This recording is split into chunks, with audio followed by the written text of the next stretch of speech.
Ce soir, nous avons voulu réunir l'ensemble de la profession, tous les acteurs de la pharmacie, d'officine, dans ce lieu d'enseignement qu'est la faculté.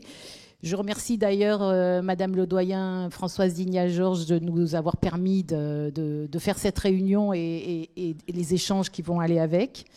Ce soir, il y a tous les confrères titulaires. Alors évidemment, avec l'histoire de l'essence, il y en a quelques-uns qui n'ont pas pu venir, qui s'étaient inscrits et qui n'avaient pas assez d'essence dans leur voiture, et je le déplore.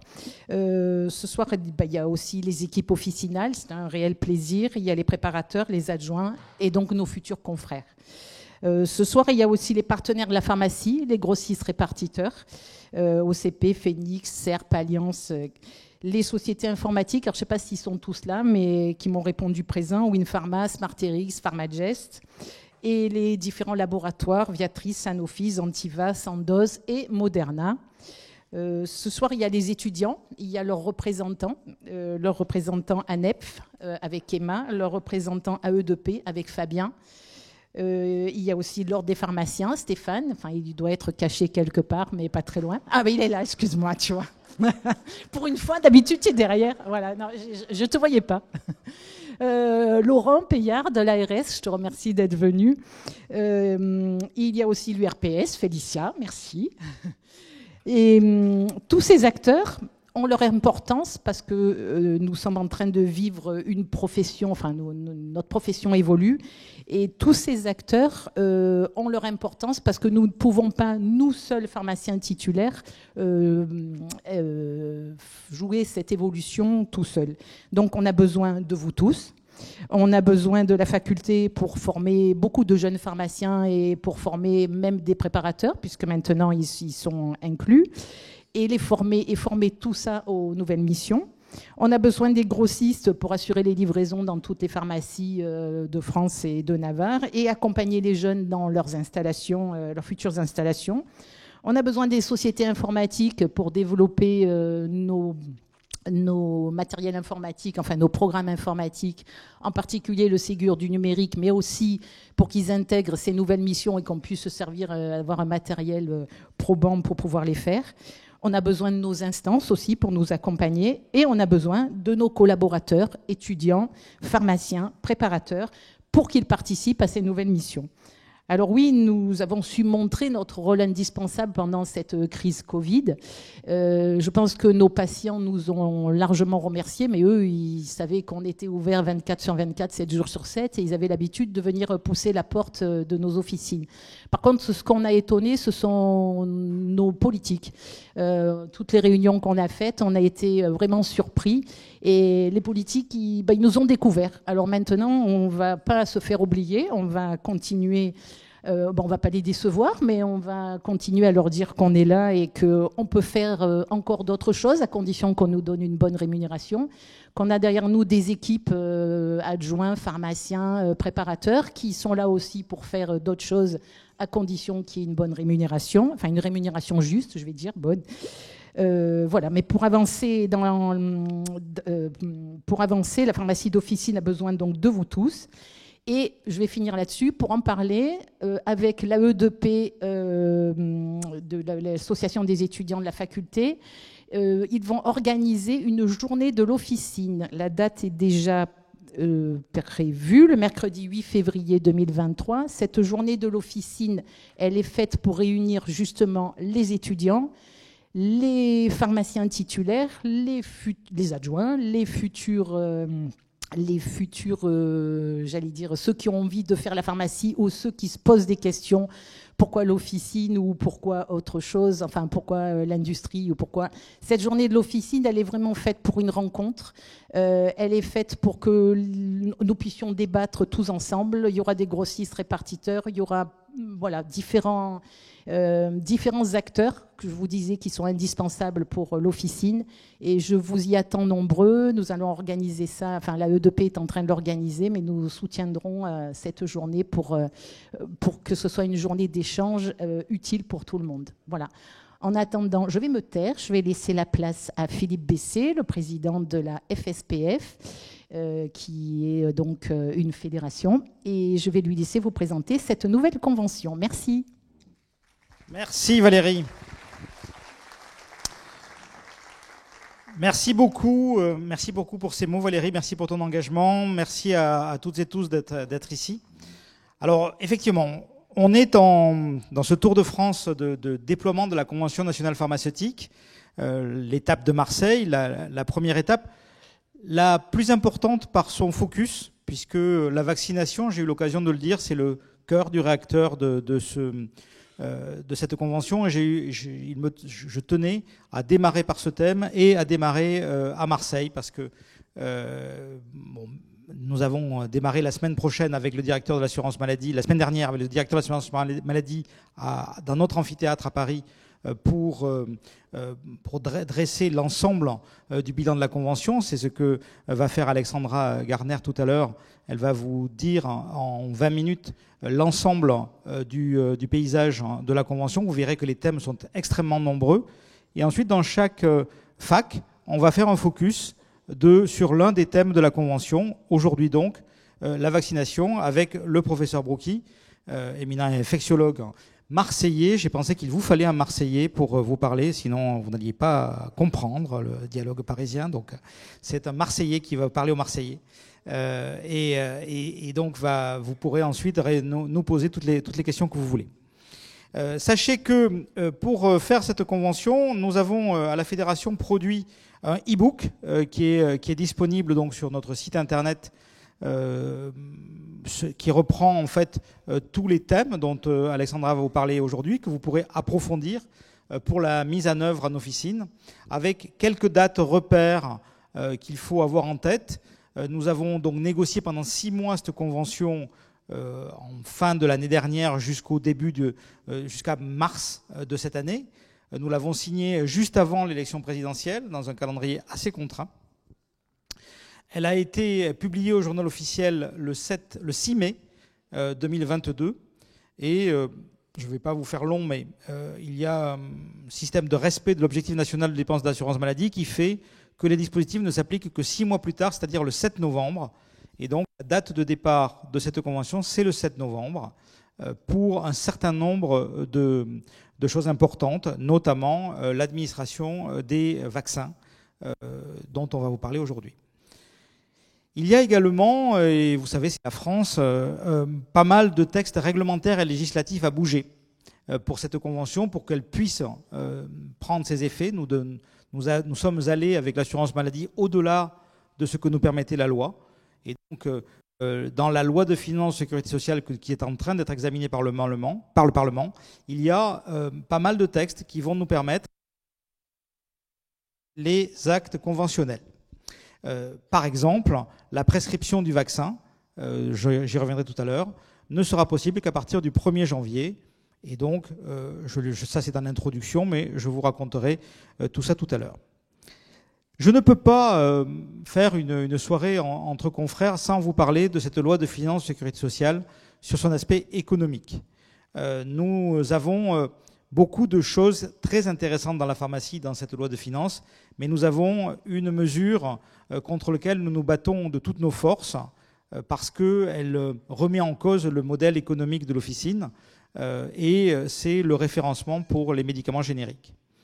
Cette mesure, vous nous avez aidés, tous nos représentants locaux, partout en France, à convaincre les politiques. Valérie en a parlé un petit peu.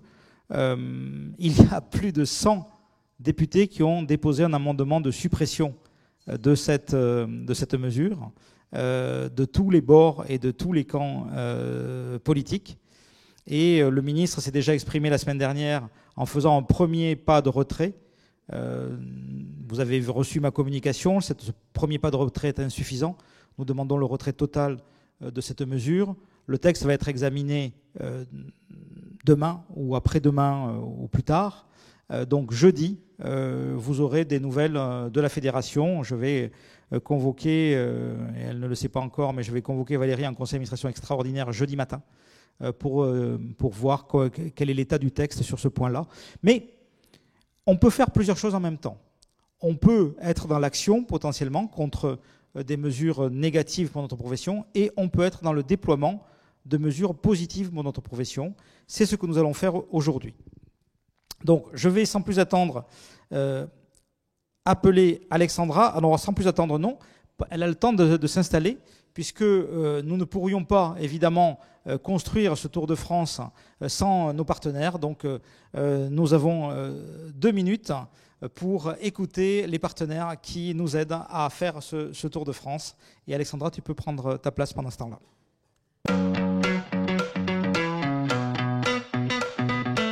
Créée il y a plus de 30 ans par des pharmaciens, Airplus est une entreprise de nouvelles technologies accompagnant les professionnels de santé, leader dans la gestion du tiers payant et de la permanence des soins, avec les marques Réseau Pharma et Réseau Garde.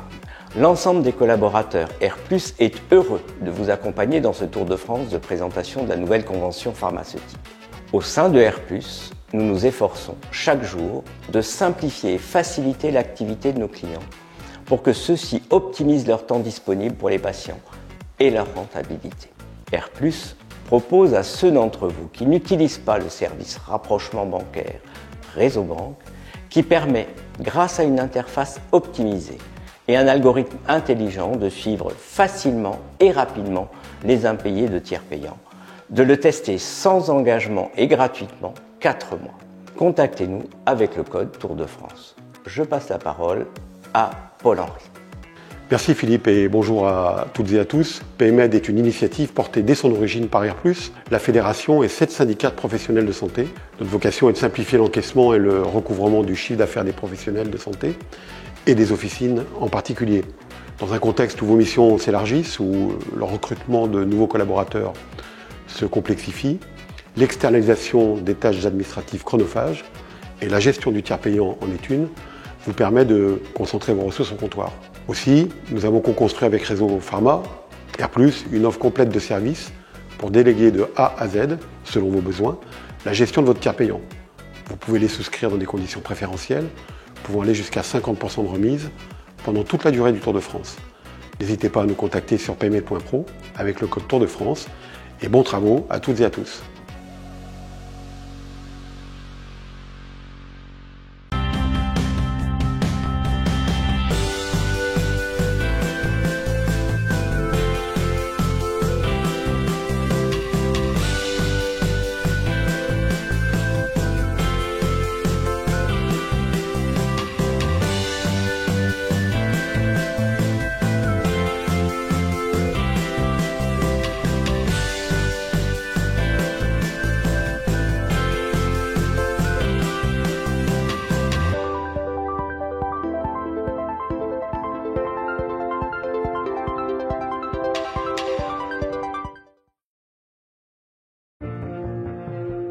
Chaque jour, nous agissons pour créer la médecine de demain, rendre possible l'impossible.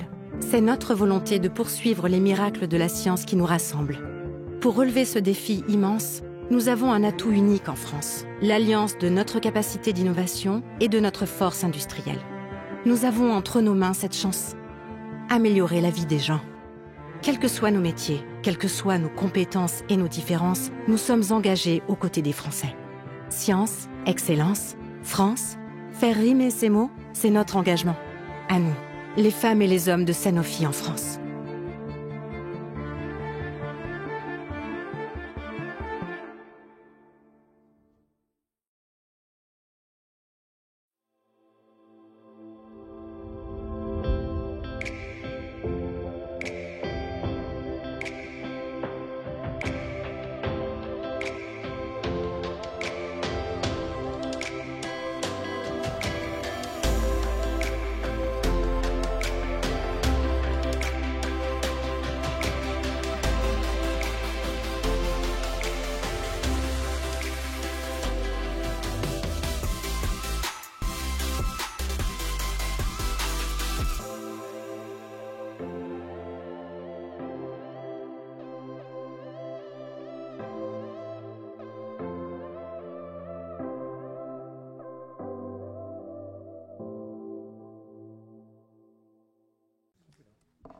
Bonsoir à tous et merci Philippe de m'avoir fait confiance pour présenter cette étape à Marseille.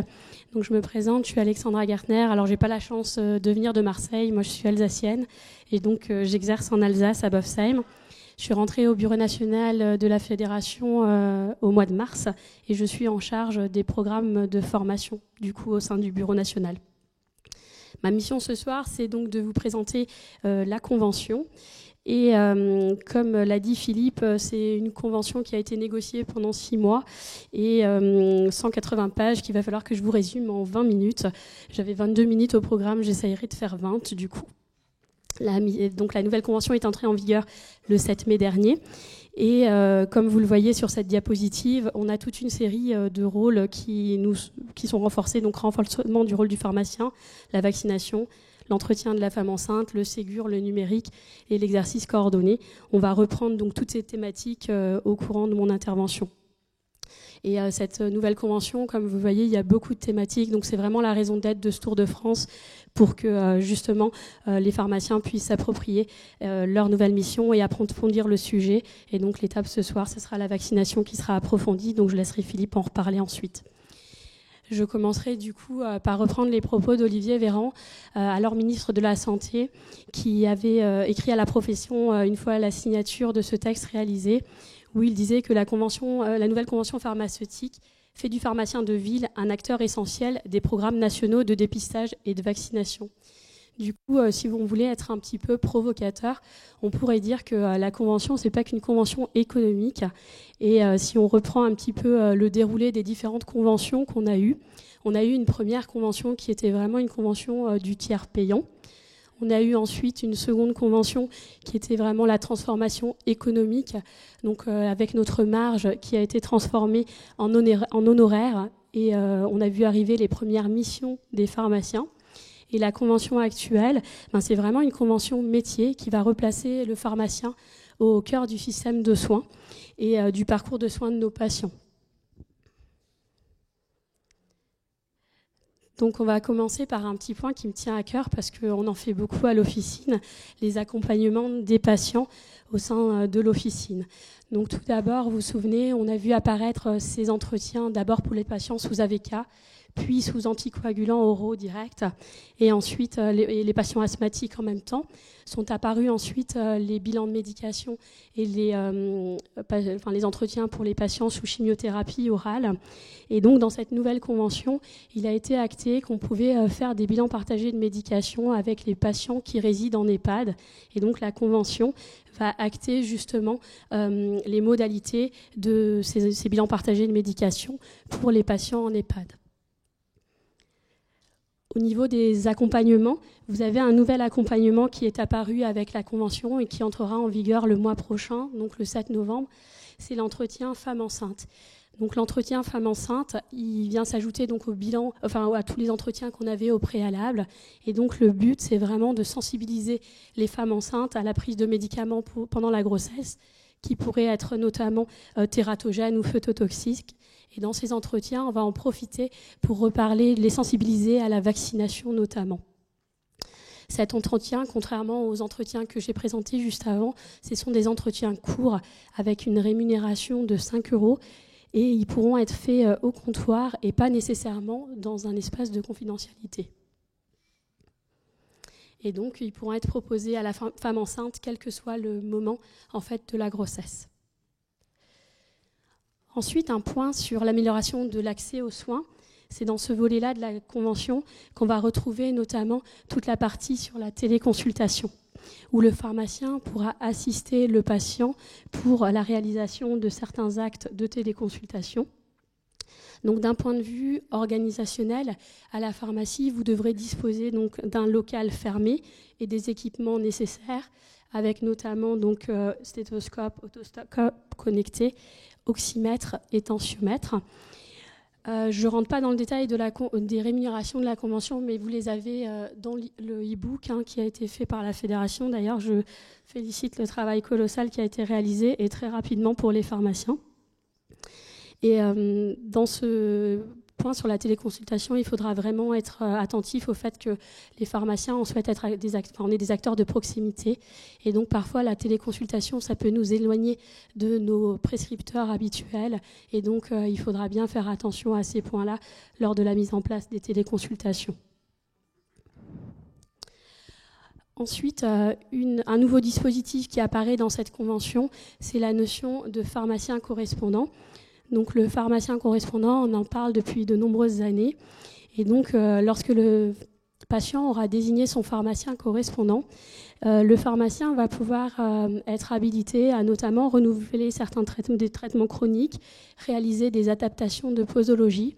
Et ce qui a été défini dans la Convention, c'est que cette notion de pharmacien correspondant se fera dans les ZIP, donc les zones d'intervention prioritaire, et les ZAC, donc les zones d'action complémentaire. Pour l'instant, c'est le seul cadre dans lequel on pourra le réaliser, mais c'est un premier pas. Et donc, du coup, on est bien d'accord que la Convention, ce qui a été négocié, c'était la rémunération et le périmètre géographique. Par contre, on n'a pas du tout déterminé dans la Convention les actes qui peuvent être faits, puisque ça dépend de la loi. Bien évidemment, il faudra faire évoluer ce dispositif pour qu'on puisse petit à petit peut-être tous y rentrer. Et vous avez là à nouveau les montants alloués pour cette mission de pharmacien correspondant. Ensuite, en ce qui concerne l'exercice coordonné, donc là, un point vraiment important, c'est que on retrouve vraiment la volonté dans cette convention de faire passer le professionnel de soins comme un acteur de coordination entre professionnels de santé. Il pourra notamment par la contribution à l'interface ville-hôpital garantir un parcours de soins sans rupture à nos patients, offrir un accès aux soins pour tous. Et on va insister sur le point de l'exercice coordonné dans cette ROSP qui s'appelle ROSP pour le développement du numérique en santé et l'amélioration de l'accès aux soins. Il y a des indicateurs socles. Et dans les indicateurs socles, on va retrouver notamment le fait d'appartenir à une structure d'exercice coordonné, comme une ESP, donc une équipe de soins primaire, une maison de santé pluridisciplinaire, donc une MSP, ou une CPTS, donc communauté pluriprofessionnelle territoriale de santé. Et ça conditionnera effectivement le déclenchement de cette ROSP. Et donc, c'est un indicateur socle qui vaut 820 € par an, mais comme dit, il y a 5 indicateurs socles qu'il faudra absolument avoir. Donc, si vous avez une CPTS ou une structure coordonnée sur votre secteur, il faut absolument que vous y adhériez, et ceci avant la fin de l'année. Ensuite, un nouveau dispositif, c'est la dispensation à domicile. Donc, dans cette rubrique, on va avoir le pharmacien qui va participer à l'organisation de la dispensation à domicile dans le cadre du Prado. Et donc, on va retrouver ces notions-là pour notamment les patients âgés, les pathologies chroniques ou les patients atteints de Covid. Donc, c'est la première fois finalement qu'on va avoir une rémunération qui est actée de façon conventionnelle pour délivrer les médicaments à domicile. Donc là aussi, c'est un bon début, mais il faudra le faire évoluer par la suite. On retrouve dans l'e-book de nouveau les montants, donc 2,50 € avec un maximum de 5 dispensations à domicile par jour. Ensuite, un gros chapitre, c'est le développement du numérique en santé. Donc, c'est un très gros sujet pour l'année 2023, donc ça fait à nouveau partie de cette ROSP qui s'appelle « Pour le développement du numérique en santé et l'amélioration de l'accès aux soins ». Donc, c'était vraiment la traduction des plans de santé numérique que voulait le président Emmanuel Macron. Donc, on va retrouver notamment l'arrivée de l'espace santé, la facilité des communications, des échanges entre les différents professionnels de santé par les logiciels métiers notamment, et l'interopérabilité donc des différents logiciels des professionnels de santé. Donc les pouvoirs publics vont aider à la mise en place justement de ces points. Donc un des points principaux, et là aussi il faudra vraiment que vous soyez attentifs et que vous passiez commande, c'est que pour pouvoir recevoir cette ROSP, il faut que vous disposiez d'un logiciel Ségur. Donc pour pouvoir disposer d'une prise en charge du développement du logiciel Ségur, vous devez en fait faire la demande à votre éditeur de logiciel. Et cette demande, elle devra être faite avant le 15 mars 2023. C'était initialement fin d'année, le 18 décembre, et donc ça a été repoussé au 15 mars. Mais là, pensez à bien passer votre commande. Et du coup, si vous avez passé votre commande, ce sera l'État qui participera à ce développement auprès de nos éditeurs de logiciels. Mais soyez bien vigilants. Ces logiciels Ségur, en fait, ça sera une évolution pour nous, puisque jusqu'à aujourd'hui, on avait des logiciels qui étaient principalement des logiciels de facturation. Et ça va devenir finalement des vrais logiciels de suivi du patient. On pourra retrouver des résultats biologiques, on pourra avoir le carnet de santé électronique notamment, ou des choses comme ça. Ensuite, il faudra disposer d'un LAD certifié HAS. Donc c'est un logiciel d'aide à la dispensation, mais c'est pas encore très abouti, donc ça arrivera plus tard. Tout à l'heure, je vous mettrai le calendrier des différentes actions de la Convention, mais ça sera pour un petit peu plus tard. Et tous les logiciels aujourd'hui se sont engagés justement dans cette démarche. Et la e-prescription arrivera aussi, mais il faudra encore attendre un petit peu. Donc là, pareil, il y avait des indicateurs SOC, je vous ai présenté les principaux.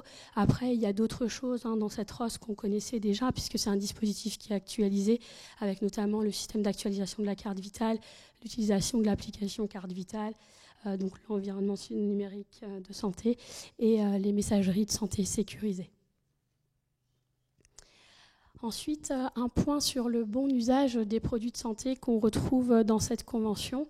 Donc là, un point très important aussi, il faut que vous rentriez effectivement dans un processus de démarche qualité, puisque on a une réelle incitation à la démarche qualité dans cette convention, avec une ROSP qui est de 100 €, qui est conditionnée par le fait que vous ayez complété le formulaire, alors je ne sais plus comment il s'appelle exactement, le questionnaire d'auto-évaluation, voilà, et donc que vous ayez adhéré à la newsletter de l'ordre justement sur la qualité. C'est aussi dans cette ROS qu'on trouvera le taux de pénétration et de stabilité des génériques, ça qu'on connaît, c'est ce qu'on connaît déjà dans les précédentes ROSP qui étaient versées, et ça représentera une ROSP de 900 € par an. Ensuite, toujours dans cette partie-là, on va retrouver notamment la dispensation des antibiotiques à l'unité et la dispensation, enfin la délivrance fractionnée des stupéfiants. Donc la délivrance fractionnée des stupéfiants, elle existait déjà, mais on n'avait pas de rémunération associée. Aujourd'hui, on a une rémunération qui est actée par la Convention. Donc ça va nous permettre pour les antibiotiques de lutter contre l'antibiorésistance, et c'est un enjeu aussi environnemental, bien entendu, et donc on aura à chaque délivrance fractionnée d'antibiotiques, enfin délivrance où on délivre le nombre de comprimés prescrits exactement, on aura 1 € qui sera versé, ainsi qu'à chaque délivrance fractionnée de stupéfiants, avec une limite de rémunération de 500 € par an. Au niveau de la dispensation adaptée, je vais passer rapidement. Donc là, c'est un dispositif qui existait déjà, donc pour délivrer les quantités sur certaines classes de médicaments qui sont nécessaires, et c'est pour les médicaments à posologie variable notamment. Donc ceux qui sont prescrits en si besoin, la rémunération se poursuit à 10 centimes par ligne pour chaque médicament qui serait topé en DAD. Un autre point qui est un combat syndical là important, c'est la dispensation des médicaments onéreux. Donc pour les médicaments qui ont un prix public de plus de 300 €, il faudra que le pharmacien vérifie l'authenticité de la prescription. Donc bien entendu, nous les pharmaciens, on veut bien aller lutter contre la fraude, mais pas à n'importe quel prix, entre guillemets. Donc il faudra vraiment que là, on trouve les méthodes adaptées pour pouvoir rendre cette mission possible dans nos officines, et surtout ne pas remettre en question l'efficacité du traitement de nos patients, parce qu'on n'arrive pas à joindre un prescripteur et qu'on ne peut donc pas délivrer le traitement à notre patient. Au niveau de la rémunération, donc les honoraires de dispensation sont inchangés. On aura l'entrée en vigueur, enfin, je dirais, des grands conditionnements trimestriels, donc le 7 novembre, un grand combat là aussi de la fédération, et une revalorisation de l'honoraire de vaccination. Donc ça, Philippe en parlera tout à l'heure, à partir du 7 novembre là aussi. Et donc, c'est vrai que la crise Covid n'a pas forcément permis de revoir le volet économique de façon vraiment très facile dans cette convention. Et toutes les missions qui s'ajoutent, ça remet quand même 130 millions d'euros pour le réseau officinal. Ensuite, un sujet très syndical, c'est la permanence des soins. Donc là, le dispositif est inchangé. Le but, c'est de garantir une continuité des soins pour les patients, avec une transmission hebdomadaire à l'assurance maladie des pharmacies de garde qui seront les dimanches et jours fériés. Et on connaît le sujet très sensible des nuits. Ensuite, il y a une notion dans la Convention sur le réseau. Dès la publication des textes, on aura la possibilité d'avoir justement des mesures pour l'optimisation du réseau officinal. Mais là, vraiment, il y a besoin de nombreux textes complémentaires pour pouvoir avoir cette mesure. On est la première profession de santé à avoir dans sa Convention des enjeux écologiques. Donc là, notamment, il va falloir introduire des notions de développement durable au sein de nos officines. Et là, on nous recommande l'utilisation d'ampoules basse consommation. Alors, on ne l'avait peut-être pas attendu pour le faire, on est d'accord. La diminution des déchets, des politiques d'achat responsables. Mais bien entendu, la FSPF va construire avec vous tous les modalités justement de cette éco-responsabilité au sein de nos officines. Un point important de cette convention, ce sera le dépistage, avec notamment la réalisation du TROD Angine. Donc vous savez que le TROD Angine, sous réserve d'avoir été formé, c'est déjà une mission qu'on avait dans notre panel de missions possibles. Donc là, on peut réaliser un TROD Angine soit au patient qui se présente directement à l'officine ou à un patient qui nous a été adressé par un médecin avec une délivrance conditionnelle d'antibiotiques liée à la réalisation de ce TROD. On aura une rémunération donc, de 6 € lorsque le patient se présente directement ou lorsque le TROD est positif et une rémunération de 7 € lorsque le TROD est négatif. À nous d'aller encore plus loin finalement et d'essayer de mettre en place des protocoles par la suite qui nous permettront d'aller jusqu'à la dispensation conditionnelle d'antibiotiques. Ensuite, entrera en vigueur l'année prochaine le dépistage des infections urinaires simples avec orientation vers le médecin ou une sage-femme. Donc là, pareil, c'est un bon pas de fait. On aura une rémunération de 6 € pour ça, donc 5 € plus 1 € pour la délivrance du test. Cependant, l'idéal, ça serait de pouvoir aller jusqu'à la délivrance conditionnelle d'antibiotiques en fonction de schémas de protocole, en fait. Attention, ça, ça n'a rien à voir avec l'exercice coordonné, la mission qui nous a été permise cet été, et donc pour laquelle on a une rémunération autre en exercice coordonné qui est de 25 €. Ensuite, un point qui est l'aboutissement de ma première mission à la Fédération, c'est le dépistage organisé du cancer colorectal. Donc la nouvelle convention permet aux pharmaciens de délivrer le kit de dépistage du cancer colorectal pour les patients de 50 à 74 ans qui seraient éligibles, donc sous réserve que le pharmacien ait validé l'éligibilité de notre patient avec une rémunération de 5 €. Vous savez que cette formation, elle doit être réalisée par les CRCDC. Et donc, je vous ai mis en place une formation en partenariat avec le CRCDC Grand Est que la Fédération vous offre à tous ses adhérents. Et petit à petit, bien sûr, le but, c'est de passer d'une rémunération qui sera là annuelle à une rémunération qui sera à chaque acte. Pour terminer, je vais vous parler de la réforme de la formation initiale et continue. Alors, ce n'est pas dans la Convention, mais cependant, on voulait quand même vous refaire un petit point puisqu'il y a des choses qui évoluent pas mal en ce moment. Donc, dans un courrier qui a été adressé par Olivier Véran le 9 mars dernier, en fait, au lendemain de la signature de la Convention, il rappelle il annonce la finalisation de la réforme du 3e cycle court avec des stages en officine plus longs, 9 mois, un statut d'interne qui sera rémunéré par l'État et les ARS, et pour les pharmaciens titulaires qui rentreraient justement dans cette mission, une formation obligatoire avec un statut de maître de stage universitaire, avec une indemnisation qui serait possible. Et on retrouve aussi le dispositif de certification périodique à compter du 1er janvier 2023. On va rentrer dans des cycles de certification tous les 9 ans qui viennent en plus de l'obligation de formation triennale de DPC, donc tous les 3 ans. Et j'en profite pour vous rappeler qu'on est à la fin d'un cycle triennal et qu'il faut que vous ayez validé donc votre DPC d'ici la fin de cette année. Donc ça, c'était pour les pharmaciens.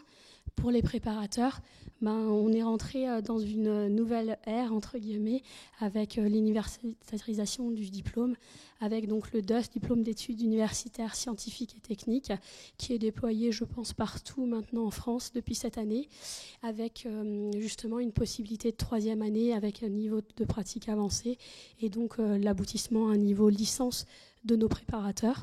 Peut-être aussi une meilleure visibilité du métier vis-à-vis des futurs postulants au diplôme de préparateur.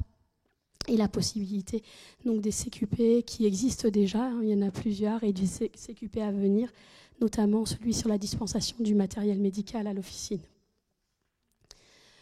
Avant de repasser la parole à Philippe Bessé, du coup, je vous remonte juste le calendrier.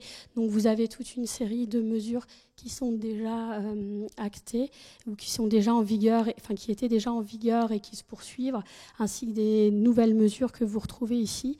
À partir du 7 mai, donc vous avez sous réserve de formation le dépistage du cancer colorectal, le pharmacien correspondant, la dispensation à domicile, dispensation des médicaments et les viandes fractionnées et des stupéfiants et la prise en jeu des enjeux écologiques. Au 7 novembre, un gros point, donc ce sera l'entretien femme enceinte et surtout la vaccination dont on va parler de suite. Et vous voyez qu'il y a toute une partie, notamment sur le Ségur du numérique, qui arrive et qui sera l'objet des 5 années à venir. Merci beaucoup, Alexandra. Merci beaucoup. Merci beaucoup. Vous voyez, c'est très dense et donc, bon, là, on a fait un aperçu rapide de l'ensemble des mesures et donc c'est assez complexe à digérer tout ça. Donc, on va s'attarder maintenant sur la dernière mission, sur la vaccination.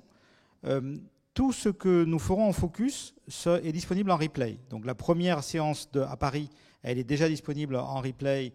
Vous verrez Thomas Fatom, le directeur de l'assurance maladie, donner les enjeux de la convention, la façon de l'accompagner. Vous allez avoir des délégués de l'assurance maladie qui vont venir vous voir. On va mettre en place des webinaires sur chacun des items. Là, nous allons faire donc maintenant le focus vaccination. Sur la base de ce focus vaccination, moi j'attends vos retours parce que sur cette base, on va construire un programme de formation qui vous sera adressé, qui sera... on ne sait pas encore comment, mais il faut qu'on trouve un programme de formation pour que vous soyez à jour de l'ensemble des connaissances nécessaires pour vous engager dans cet acte. Et le dernier jour aussi, que vous l'aurez en replay, à moins que vous vouliez venir à Paris, on aura donc pour la dernière date la ministre de la Santé, donc notre consoeur Agnès Firmin-Lebaudot, qui viendra s'exprimer sur la suite, puisque nous avons en 2023 un avenant conventionnel qui va... donner le modèle économique de la pharmacie, puisque comme on l'a dit, comme Alexandra l'a dit, on a reporté à fin 2023 le temps que le Covid, qui était une des mesures exceptionnelles avec des financements extraordinaires, un engagement extraordinaire de la profession, se termine. Là, nous pourrons voir quel est réellement le financement dont a besoin la profession pour les années à venir, et ça, c'est fin 2023. Donc, nous en sommes à la vaccination. Donc, comme je l'ai dit, c'est le cœur du réacteur de cette convention, puisque nous étions jusqu'à présent les pharmaciens, et nous sommes toujours les acteurs du bon usage du médicament. Nous sommes évidemment les acteurs, donc ceux qui accompagnons les patients dans les traitements qui sont prescrits par les docteurs. Maintenant, nous allons avoir un deuxième rôle à côté de ce cœur de métier qui est autour de la prévention. Dans la prévention, la vaccination est un élément extrêmement important. Le professeur va nous le rappeler tout à l'heure. Mais ce qui est important aussi pour nous à déterminer, c'est que ça ne se fait pas tout seul. Et ça, c'est un travail d'équipe avec les usagers, qui ne sont pas forcément des malades, mais qui essayent de ne pas devenir malades, et avec l'équipe de soins, notamment avec le médecin traitant. C'est pour ça que, et Alexandra l'a dit aussi, il y a un volet numérique important dans cette convention qui est le Ségur du numérique, qui va permettre d'échanger et d'inscrire dans l'espace numérique de santé du patient chacune des actes vaccinaux que vous allez réaliser, chacun des vaccins que vous allez réaliser, avec une véritable traçabilité. Et ce dossier du patient, eh bien, il est accessible à l'ensemble des équipes de soins. Et donc, il va intégrer automatiquement les logiciels du médecin traitant. Et ainsi, chacun saura quel est l'état vaccinal de la population dont il a la charge.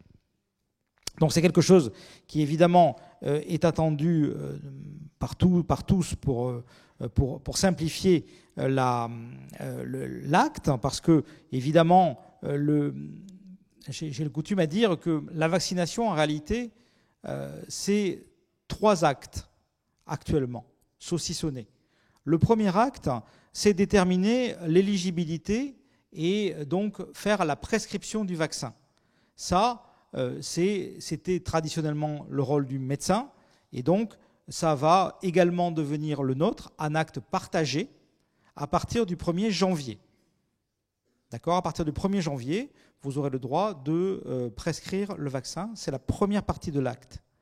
La deuxième partie de l'acte, c'est la délivrance, c'est la dispensation du vaccin.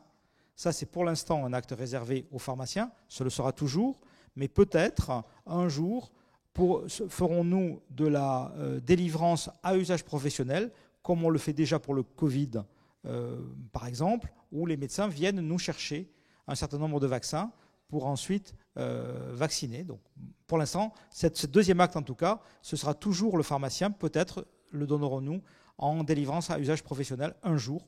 Ce n'est pas encore à l'étude.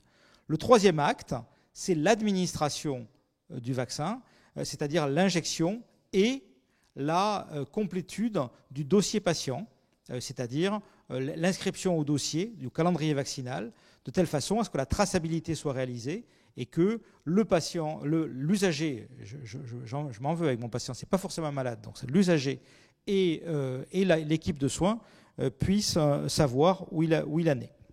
Donc, nous avons effectivement revalorisé l'honoraire d'administration du vaccin qui de 6,30 € passe à 7,50 € le 7 novembre. À noter, petit clin d'œil, que c'est la première fois qu'un honoraire pharmaceutique est revalorisé. C'est le premier cas de revalorisation d'un honoraire. Donc, je l'ai dit à Thomas Fathomme la semaine dernière, je lui ai dit, vous voyez, c'est possible, hein, on arrive à revaloriser un honoraire. Donc, c'est en tout cas la première fois. C'est quelque chose d'un peu particulier parce que pour la campagne grippe, donc jusqu'au 6 novembre, vous allez tarifer 6,30 et vous allez tarifer 7,50. À partir du 7, ça va se faire de façon automatique dans vos logiciels, mais voilà, il faut savoir ça.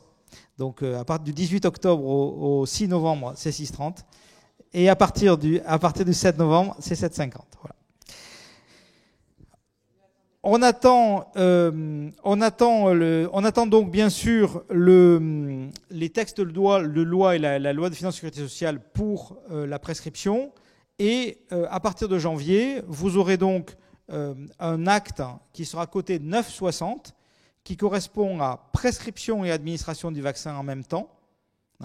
Et ça, c'est la politique d'aller vers. C'est-à-dire qu'en fait, globalement, quand vous avez une ordonnance d'un médecin avec un Revaxis et que vous administrez le Revaxis, vous tarifez 7,50. Quand vous détectez que la personne a 45 ans ou 65 ans, c'est-à-dire qu'elle est aux âges du rappel du Revaxis, vous détectez, vous enregistrez son éligibilité, vous vérifiez son éligibilité, vous l'expliquez, ce que va vous dire le professeur, tout ce qu'il y a à lui dire pendant cette séance, parce que ce n'est pas évidemment de l'acte d'injection dont on va vous parler aujourd'hui, c'est bien de l'ensemble de ce qu'il y a à connaître sur les pathologies évitées par le vaccin, sur l'épidémiologie, sur l'ensemble de ce que vous devez savoir pour répondre aux questions des usagers. Et donc là, dans le cas où vous prescrivez à ce moment-là, donc ce sera 9,60. Un mot sur l'actualité vaccinale Covid, qui est l'intégration des vaccins bivalents, c'est-à-dire vous les avez reçus, enfin vous avez déjà reçu les vaccins, donc le vaccin Moderna BA1, les vaccins Pfizer BA4-5, ils sont équivalents, donc vous pouvez utiliser l'un ou l'autre, c'est ce que nous dit la Haute Autorité de Santé aujourd'hui, et vous avez un intérêt à coupler cette dose additionnelle à la vaccination antigrippale. Nous répondrons aux questions, donc bien sûr, après l'intervention du professeur Brouki. On va faire les choses en 2 temps. On prendra les questions vaccination dans un premier temps, et ensuite je vous relancerai un petit film de 2 minutes et on prendra les questions que vous avez sur l'ensemble des autres sujets ou de la convention ou hors convention après la séance de questions donc vaccin. Donc là, un petit film de notre partenaire Moderna, le temps que le professeur vienne prendre sa place.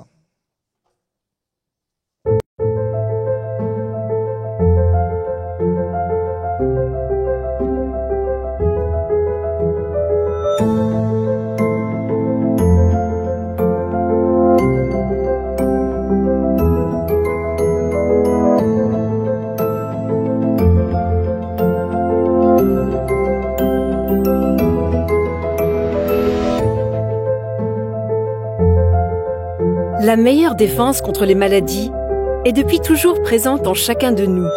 Il s'agit de notre système immunitaire.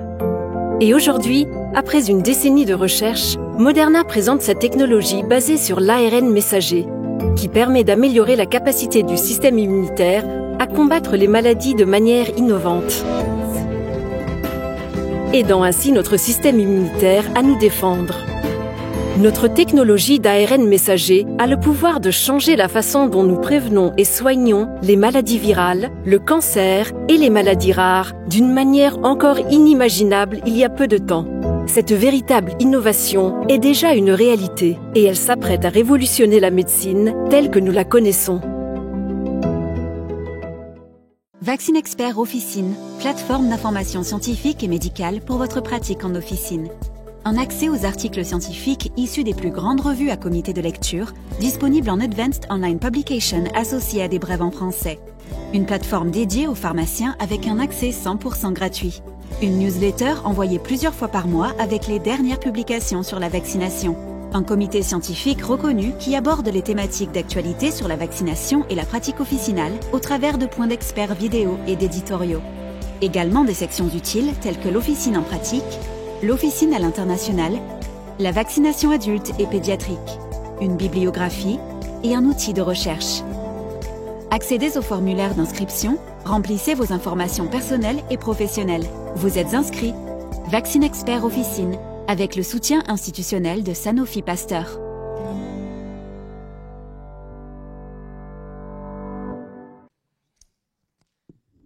Très bien. Bien, bonsoir. Donc, il m'a été demandé effectivement donc, de venir vous parler un petit peu de la vaccination. Je ne sais pas si je prends les lunettes ou pas. Oui. Dans le cadre effectivement de cet élargissement finalement aux professionnels de santé, en particulier donc aux pharmaciens que vous êtes.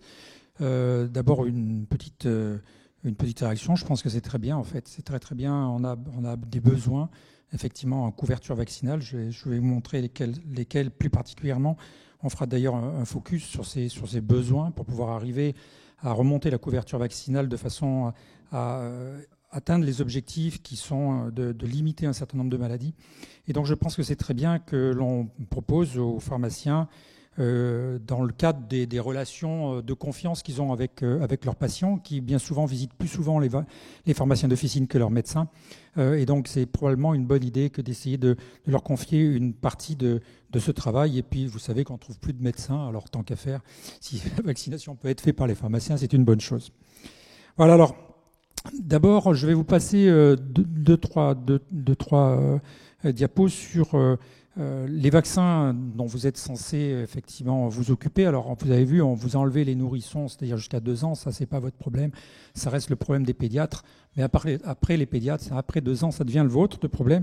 Et c'est bien parce que c'est là où on a des soucis en fait. En pratique, vous savez que chez les enfants, même avant d'ailleurs l'obligation vaccinale, et plus maintenant avec l'obligation vaccinale, il n'y a plus de problème de couverture vaccinale chez les nourrissons. Mais on va avoir effectivement 60 ou 70 ans à rattraper maintenant pour que toute la population ait cette couverture vaccinale comme objectif. Et donc, il reste encore pas mal de boulot à faire. Une des problématiques les plus importantes, effectivement, c'est HPV. L'objectif, bien entendu, c'est d'éradiquer à terme le cancer du col de l'utérus. Hein, c'est l'objectif de cette vaccination HPV. Et puis, en attendant cet objectif, réduire l'incidence et la mortalité des autres cancers induits par les mêmes HPV, hein, le cancer de la vulve, du vagin, de l'anus et du pénis. Donc, on sait que cet ensemble de cancers, c'est un cancer qui peut être effectivement combattu par la prévention vaccinale. Et donc, c'est effectivement un objectif qui est très, très important. Il y a des données. Alors, j'ai pris celles des données de sites autorisés, puisque c'est ce qu'il faut faire. Et effectivement, il y a des retours d'expérience maintenant dans les pays qui pratiquent cette vaccination anti-HPV depuis longtemps, notamment en Australie, effectivement de l'efficacité de ce vaccin avec des réductions relativement importantes des infections et des cancers ou des lésions précancéreuses qui en découlent. Donc, alors moi j'ai un tout petit, je vais peut-être regarder là parce que c'est pas. Alors si vous regardez ce tableau qui est relativement récent, qui fait l'état de la couverture vaccinale, donc chez les jeunes, hein, qui sont éligibles à la vaccination HPV. Alors sans vous faire effectivement la désagréable remarque que PACA est toujours à la fin du tableau, enfin pas le seul, il y a Corse hein, qui sont pas loin de nous d'ailleurs. Mais c'est vrai que notre couverture vaccinale HPV est pas bonne, mais globalement elle est pas bonne nulle part. D'accord, et c'est pas une particularité française, c'est quelque chose qui est relativement homogène dans le monde. On a une énorme difficulté finalement à atteindre les objectifs de couverture pour HPV. On en reparlera un petit peu plus tard. Et donc, bien, le fait qu'on soit en grande difficulté pour cette vaccination fait que, effectivement, le pharmacien d'officine pourra probablement être d'une aide importante pour essayer de monter ses objectifs de vaccination HPV. La couverture actuelle HPV, en 2019, 28% des jeunes filles de 16 ans, donc ça c'est en France. En 2020, ça a été moins bien. Alors bien, peut-être qu'il y avait le Covid un peu qui a bien sûr interféré là-dedans, mais vous voyez qu'on est très bas. Hein. HPV, ça a une dizaine d'années déjà. Donc on n'arrive pas à monter cette couverture anti-HPV. Si on fait un parallèle, par exemple, à la vaccination anti-méningocoxique chez les enfants, méningocoque C, hein, qui n'est pas si vieille que ça, finalement, l'augmentation de la couverture méningocoque C a augmenté beaucoup, beaucoup plus rapidement que HPV. Alors, encore une fois, c'est vraiment quelque chose d'important, ce rattrapage HPV, et on verra que si c'est pas facile pour les médecins, ça risque d'être pas non plus très facile pour les pharmaciens. On reviendra sur cet aspect d'essayer de convaincre ces jeunes filles et ces jeunes hommes pour cette vaccination. Alors, vous savez qu'on a été en France relativement tardif à conseiller et à recommander cette vaccination chez l'homme. Hein. Il y a des pays, l'Australie en faisait partie, mais des pays d'Europe du Nord qui ont d'emblée attaqué la vaccination anti-HPV chez l'homme et la femme dans un souci d'éradication de la transmission de cette maladie qui est quelque chose d'important, c'est-à-dire faire effectivement, sinon disparaître, au moins limiter la transmission des agents. Et cette vaccination effectivement pour les garçons donc, a été étendue au 1er janvier 2021. Et donc on peut rattraper maintenant cette vaccination et c'est quelque chose effectivement qu'il faut faire. Il faut absolument essayer d'augmenter la couverture anti-HPV des garçons et des filles.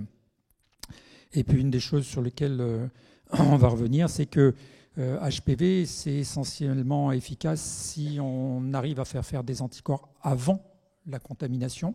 Et cette contamination se faisant avec les rapports sexuels, c'est une des raisons essentielles pour lesquelles cette vaccination est très compliquée à passer. C'est que il faut savoir quand vont être les premiers rapports sexuels. Et là, on arrive effectivement dans quelque chose qui est extrêmement compliqué. On en reparlera peut-être quand on viendra directement aux pharmaciens d'officine. La deuxième chose dont je voulais vous parler, c'est la couverture vaccinale du pneumocoque. C'est une véritable catastrophe. on n'arrive pas à vacciner contre le pneumocoque. Les couvertures vaccinales sont vraiment minables. Alors, bien entendu, en dehors du nourrisson, puisqu'elle est devenue dans l'obligation vaccinale, ça ne pose plus de problème. Mais effectivement, chez les sujets âgés, par exemple en 2011, parmi les gens qui ont 65 ans et plus, donc, qui sont éligibles à cette vaccination anti-pneumococcique, vous voyez, on arrive à peine à 8%, 8 et quelques pourcents, si vous voulez, de couverture vaccinale dans cette indication. Et quand on regarde effectivement les couvertures vaccinales chez d'autres patients avec des ALD comme le diabète, les asthmes, etc., on a des couvertures vaccinales qui sont absolument minables. Et là, il y a effectivement un rôle au pharmacien, parce que c'est vous qui distribuez les médicaments effectivement de ces gens qui sont sous ALD, les diabétiques, les asthmatiques, etc. Donc vous avez ces patients en main, vous les avez beaucoup plus fréquemment que les médecins, et donc c'est peut-être là qu'on pourra effectivement avoir un levier d'action relativement important. Cette vaccination contre le pneumocoque est une véritable catastrophe, parce que bien entendu le pneumocoque, ça surinfecte les grippes, et ça fait partir beaucoup de nos patients âgés qui ne meurent pas forcément de la grippe quand ils ont la grippe, mais qui meurent presque certainement du pneumocoque s'il va avec la grippe, quoi. Alors, autre couverture vaccinale, c'est les hépatites. Alors, c'est un problème qui est légèrement différent. Là, la question, finalement, va se poser dans effectivement, dans des populations exposées. Et dans ces populations exposées, généralement, comme le sont par exemple les soignants, la vaccination hépatite B est très, très contrôlée. Et donc, les taux de vaccination, les couvertures vaccinales en général sont bonnes, mais il peut y avoir des trous dans la raquette. Dans les trous dans la raquette, bien entendu, il y a les usagers de drogues intraveineuses, et puis les personnes qui ont des conduites sexuelles à risque. Ça aussi, on va en reparler, ça va peut-être pas être très très facile à identifier au niveau de la pharmacie, mais en tout cas, les usagers de drogues intraveineuses, ça peut être effectivement des gens que l'on peut identifier au cours de votre métier, et peut-être arriver à convaincre, si ce n'est pas fait, de se vacciner, notamment pour l'hépatite B. L'hépatite A est plutôt une vaccination du voyageur, mais on va voir que, bien entendu, là aussi, le pharmacien d'officine, parce que les gens vont venir chercher effectivement des médicaments dans le cadre de leur voyage à l'étranger, pourront avoir accès à un certain nombre de recommandations vaccinales, notamment pour leur voyage à l'extérieur de la France. Voilà. La couverture vaccinale et les objectifs pour les méningites, là, il y a effectivement, alors on en reparlera si vous voulez, mais on a deux objectifs pour la couverture méningococcée. Il y a un premier objectif qui est de protéger les gens, ce qu'on appelle l'objectif direct, de protéger les gens de la gravité de la méningite, et notamment des aspects systémiques ou graves des méningites. Et il y a un deuxième objectif que l'on essaye toujours en santé publique d'obtenir, c'est effectivement de diminuer la transmission de l'agent, donc de la méningite, qui est un deuxième objectif. Donc ces deux objectifs qui sont, on va dire, un objectif de santé publique, transmission, et un objectif de protection des patients sont un petit peu différents. Donc ça va concerner la méningite essentiellement du rattrapage vaccinal des adolescents, c'est-à-dire ceux qui n'auront pas eu la vaccination dans le cadre de la vaccination obligatoire des 11 vaccins du nourrisson. Et puis, ça va être effectivement des recommandations ou des propositions vaccinales chez les gens qui peuvent être exposés, comme par exemple les soignants, pour lesquels c'est recommandé, les personnels de laboratoire, un certain nombre de personnels qui sont potentiellement exposés au méningocoque C. Et puis, comme je le disais tout à l'heure, il peut y avoir un certain nombre de patients qui vont venir vous voir dans le cadre d'un voyage. Et ça, c'est ici typiquement à Marseille ou en PACA, effectivement, c'est les voyages à la Mecque. Donc, vous savez qu'il y a une obligation vaccinale, effectivement, pour la méningite pour aller à la Mecque. Et très souvent, il y a des pratiques qui sont très, très bizarres. C'est-à-dire qu'on arrive à avoir des certificats vaccinaux avec, par exemple, un vaccin méningocoque C uniquement, sans que ce soit le vaccin quadrivalent. Donc là, il va falloir peut-être effectivement remettre les choses en place. Et je pense que c'est une bonne chose qu'on soit plusieurs à conseiller ces vaccins pour le méningocoque quadrivalent pour le voyageur. Voilà, alors... Le calendrier vaccinal, alors c'est là que les choses se gâtent. Et c'est là où vous allez commencer effectivement à faire fumer la cervelle, parce que Le calendrier vaccinal, effectivement, des 11 vaccinations obligatoires, il est devenu d'une simplicité, effectivement, biblique. C'est très, très simple. Mais quand on commence à faire du rattrapage, là, c'est plus compliqué. D'accord ?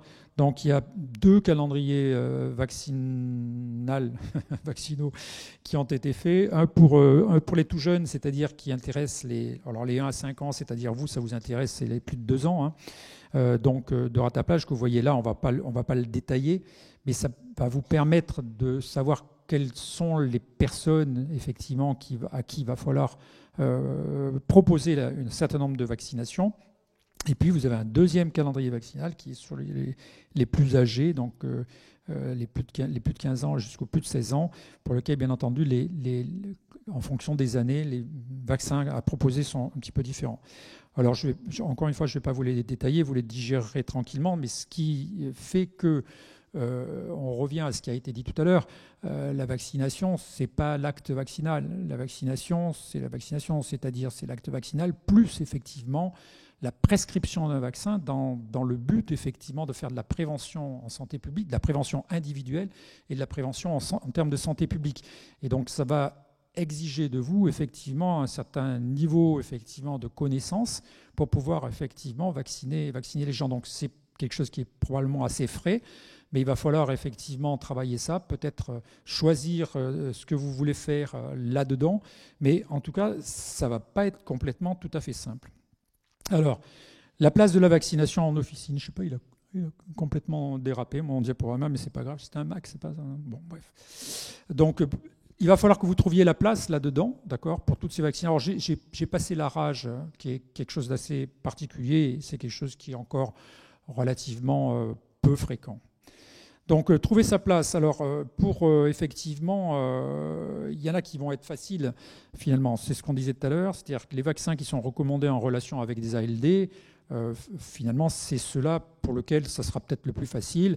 Vous distribuez les médicaments pour des patients qui ont des ALD, et donc là, peut-être qu'il va falloir trouver le temps de les convaincre de se faire vacciner, ou en tout cas de vérifier si la vaccination est à jour. Là, je vais vous dire, je vous donne bien du plaisir parce que c'est pas simple. C'est-à-dire que la vaccination, ça prend du temps. Si vous voulez, pour 4 €, je pense que vous n'en avez pas pour vos sous, quoi. C'est quelque chose qui est extrêmement compliqué parce que, alors, il y a des gens, il y aura probablement une partie de gens qui viendront soit conseillés par les uns, soit conseillés par les autres, et qui finalement trouveront l'accès vaccinal par la pharmacie beaucoup plus facile que celui par le médecin, certainement. D'accord ? Parce que ce sera peut-être plus facile, plus convivial. De toute façon, il y a des relations qui s'établissent entre le médecin et le pharmacien. Et donc ça, je pense que ça peut très bien marcher. Mais à l'inverse, quand vous allez vous partir en bataille pour essayer de placer la vaccination chez un certain nombre de gens pour lesquels elle est recommandée, bien, il va falloir effectivement s'organiser un peu parce que ça va vous prendre un peu de temps. La plupart du temps, c'est écoutez, docteur ou monsieur le pharmacien ou docteur, j'ai pas le temps, il faut que j'aille faire autre chose, j'ai la marmite sur le feu, enfin, etc., etc.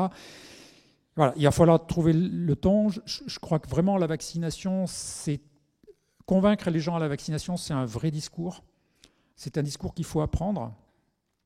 C'est un discours qui fait qu'on doit rassurer les gens en leur disant ce qu'on vous propose, c'est pour éviter que vous fassiez des maladies. Il ne faut pas être complètement naïf. Les gens ont qu'une chose en tête, c'est les effets secondaires. Et donc, il faut savoir leur expliquer que les effets secondaires, c'est une chose, mais que c'est extrêmement rare. Que pour la plupart des vaccins, ils sont tellement rares que même si vous vaccinez toute votre vie, vous n'aurez jamais statistiquement la chance de rencontrer un effet secondaire. D'accord ? C'est-à-dire que de temps en temps, les effets secondaires rares, c'est 1 sur 1 million. Donc, pour qu'à titre personnel, vous ayez un effet secondaire, effectivement, dans votre carrière, il est nul, quoi. D'accord ? Statistiquement, c'est nul. Alors, après, parfois, vous arrivez à gagner au loto. Hein, mais vous ne gagnez pas souvent au loto. Donc, et il faut vraiment arriver à prendre le temps, à convaincre, effectivement, les gens que la vaccination, c'est quand même quelque chose d'important. Il va y avoir 2 choses très importantes. C'est de faire bien la différence entre ce qu'est la vaccination, on va dire directe, l'acte qui va protéger la personne d'une maladie, et la vaccination qui va être altruiste, d'accord, ce qui protège les autres. Et ça, c'est un discours qui est extrêmement compliqué. C'est le discours qu'on a souvent sur la grippe, donc en dehors des gens pour lesquels on a une indication, une recommandation de vaccination pour la grippe. Souvent, on propose la vaccination antigrippale chez des gens qui n'ont pas forcément d'indication, mais de façon altruiste. C'est la grippe du soignant, c'est ça. On propose aux soignants de se vacciner pour la grippe. Ce n'est pas pour les soignants. Ce n'est pas non plus pour les arrêts maladie. C'est surtout, effectivement, pour qu'ils protègent leurs malades. D'accord ? Donc, c'est pour ça qu'on le propose. Et ça aussi, c'est un discours qui est très compliqué. Donc, il faut bien rôder. Il faut bien rôder son discours, bien rôder l'approche qu'on doit avoir avec le patient. Et donc, vous allez avoir du pain sur la planche, comme on dit, c'est-à-dire identifier les gens à qui vous allez pouvoir proposer la vaccination. C'est la première chose. Et la deuxième chose, une fois que vous les aurez identifiés, trouver le temps nécessaire, sans regarder les 4 € qui vous attendent, pour pouvoir arriver à convaincre finalement quelqu'un de se faire vacciner. La chance que vous avez, c'est que beaucoup de gens sont des chroniques, donc ils viennent vous revoir souvent à la pharmacie pour leur traitement, et que vous pouvez mettre des doses ou des couches supplémentaires à chaque fois qu'ils viennent, et peut-être que vous arriverez finalement à le convaincre de se faire vacciner. Mais en tout cas, les choses ne seront pas aussi simples qu'on peut le dire.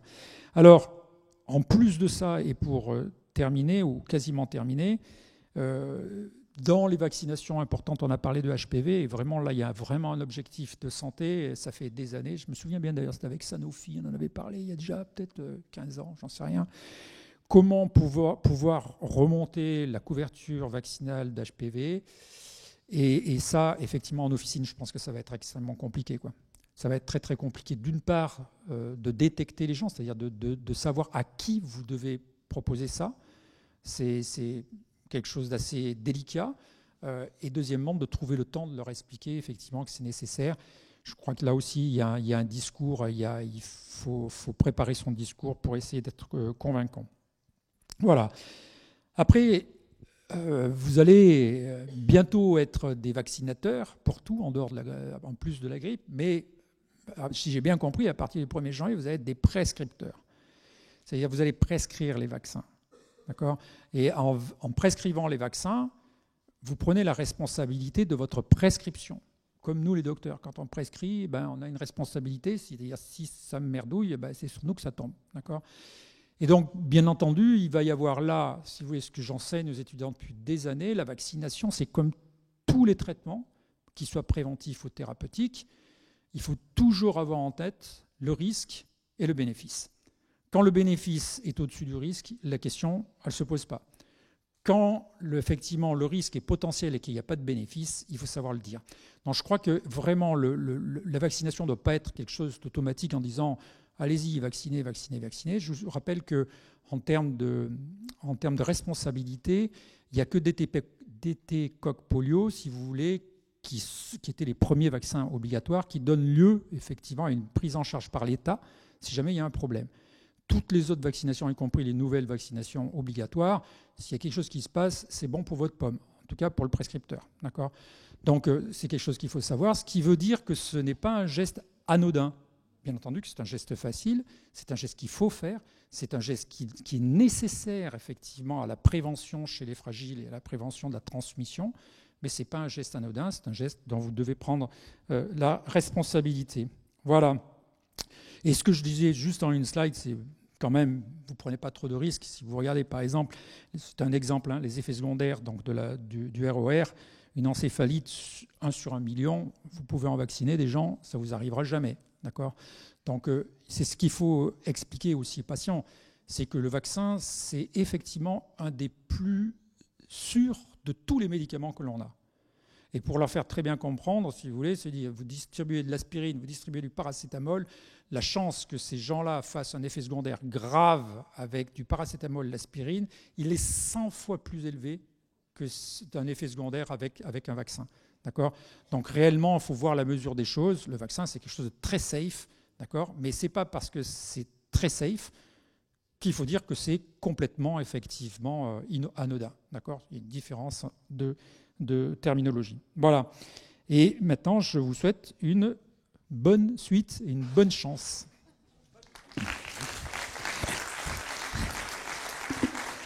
Merci beaucoup, professeur. Restez ici parce qu'on risque d'avoir quelques questions quand même sur les vaccins. On va passer à la séance de questions vaccination. Est-ce que j'ai quelqu'un qui va passer le micro? Ah, c'est Emma qui passe le micro. Alors, j'ai des questions d'internautes, si jamais il y a pas. Mais je passe la première, peut-être.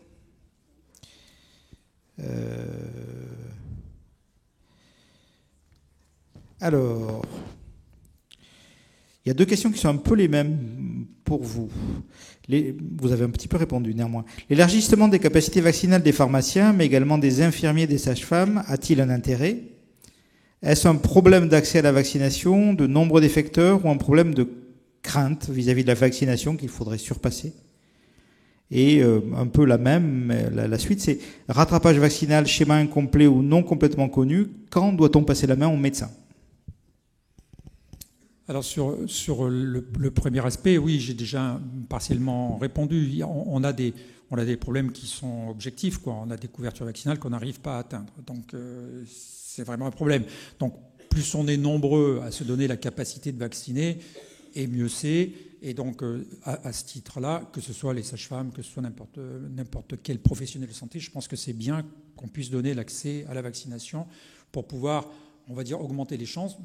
Je vais vous dire tout simplement, ma femme est sage-femme, elle est libérale, et c'est elle qui vaccine beaucoup plus les femmes enceintes contre la grippe que, effectivement, les gynécologues. C'est comme ça parce qu'il y a un rapport entre son patient, une espèce de confiance qui s'instaure. Et donc, le discours dont je disais tout à l'heure, qui est très compliqué, finalement, il passe mieux quand, effectivement, les gens se connaissent bien. Donc, je crois que c'est important. Je crois que c'est important, effectivement, encore une fois, d'avoir des professions qui sont différentes, qui sont mises en jeu, parce que, encore une fois, la sage-femme, elle ne voit pas les mêmes patients que vous voyez à l'officine. Et donc, élargir la vaccination, c'est une bonne chose. Quand est-ce qu'il faut passer la main au médecin ? Je crois que tout ce qui va pas être simple, à mon sens, ça va pas être simple pour vous, et ça va être. Donc, je pense que chaque fois que vous allez avoir des gens qui sont les immunodéprimés, les gens très à risque, etc. Je crois que la consultation médicale est probablement nécessaire parce que les vaccinations. Alors, il y a un certain nombre de vaccinations qui ne sont pas celles que vous avez là, mais il y a des vaccinations qui sont problématiques chez les immunodéprimés, la rougeole, la fièvre jaune, enfin, les virus vivants atténués. Et puis, il y a effectivement certaines vaccinations qui nécessitent d'avoir réellement, on va dire, un examen médical et un dossier médical peut-être plus complet. Mais en dehors de ces quelques cas, je pense que c'est quand même relativement rare. En plus, les patients qui sont très immunodéprimés sont très souvent suivis par les oncologues, par un certain nombre de médecins hospitaliers spécialisés. On peut imaginer effectivement qu'ils soient couverts correctement, quoi. Bonjour. Je vous remercie. J'ai bien écouté sur les HPV, c'était intéressant. Mais seulement, vous savez qu'on peut vacciner qu'à partir de 16 ans. Pourquoi ? C'est le texte là, actuellement dans ce qui est préconisé. Non, la HS a rectifié son avis. Dans l'avis du mois de juillet, comme l'a dit le professeur, les pharmaciens sont autorisés à vacciner à partir de 5 ans. D'accord, c'est pas ce qui a été dit. C'est ce qui avait été dit en début d'année, effectivement, et c'est ce que nous avons dit au moment de la convention, mais la Haute Autorité de Santé, sur demande, le comité technique de la vaccination à la Haute Autorité de Santé, suite à une saisine du ministre de la Santé, a donc émis un nouvel avis sur l'administration et la prescription des vaccins. Et donc, comme il a été dit, ce n'est pas la primo-vaccination des nourrissons, ça c'est exclu, c'est les pédiatres qui sont en charge de ça, et ça marche très bien d'ailleurs. Mais à partir de 5 ans, donc vous pouvez participer comme les infirmiers à la vaccination. D'accord, c'est pas ce que j'avais compris, mais je vous remercie parce que c'était vraiment très important. C'est nouveau, c'est nouveau. Vous aviez bien compris. J'étais en formation la semaine dernière et soi-disant c'était l'ARS qui venait de donner cette info. Bon, voilà. Alors l'ARS. Mais bon, après, et la RS sera donc chargé de rectifier. C'est important, Monsieur Bessé, ça me semble essentiel. Et la deuxième chose, c'est qu'il semblerait, par exemple, on a parlé de l'hépatite A, qui est un vaccin important pour les gens qui partent en voyage. vaccin qui n'est pas remboursé à ce jour, hein, on est bien d'accord. Donc l'acte de vaccination n'est pas remboursé non plus. Donc quelqu'un qui vient en disant qu'il y a un vaccin, une prescription de Avrix ou de Avaxim, il va nous dire vous pouvez me vacciner. On va lui dire non, je ne peux pas, parce que ça n'est pas un vaccin reconnu. Par contre, si cette même personne me dit je suis homosexuel, oui, là je peux vous vacciner. Je ne comprends pas pourquoi non plus. On a tout à fait le droit de tarifer l'acte de vaccination hors remboursement. C'est pas ce qui est dit. Enfin, je vous le confirme, on a le droit de tarifer l'acte de vaccination hors remboursement. Idem pour la grippe, puisque la grippe, il n'y a pas de problème. Idem pour la grippe, c'est de même nature en fait. L'acte de vaccination a un tarif qui est pris en charge, mais qui peut être donc facturé au patient. On a le droit de faire ça. Merci.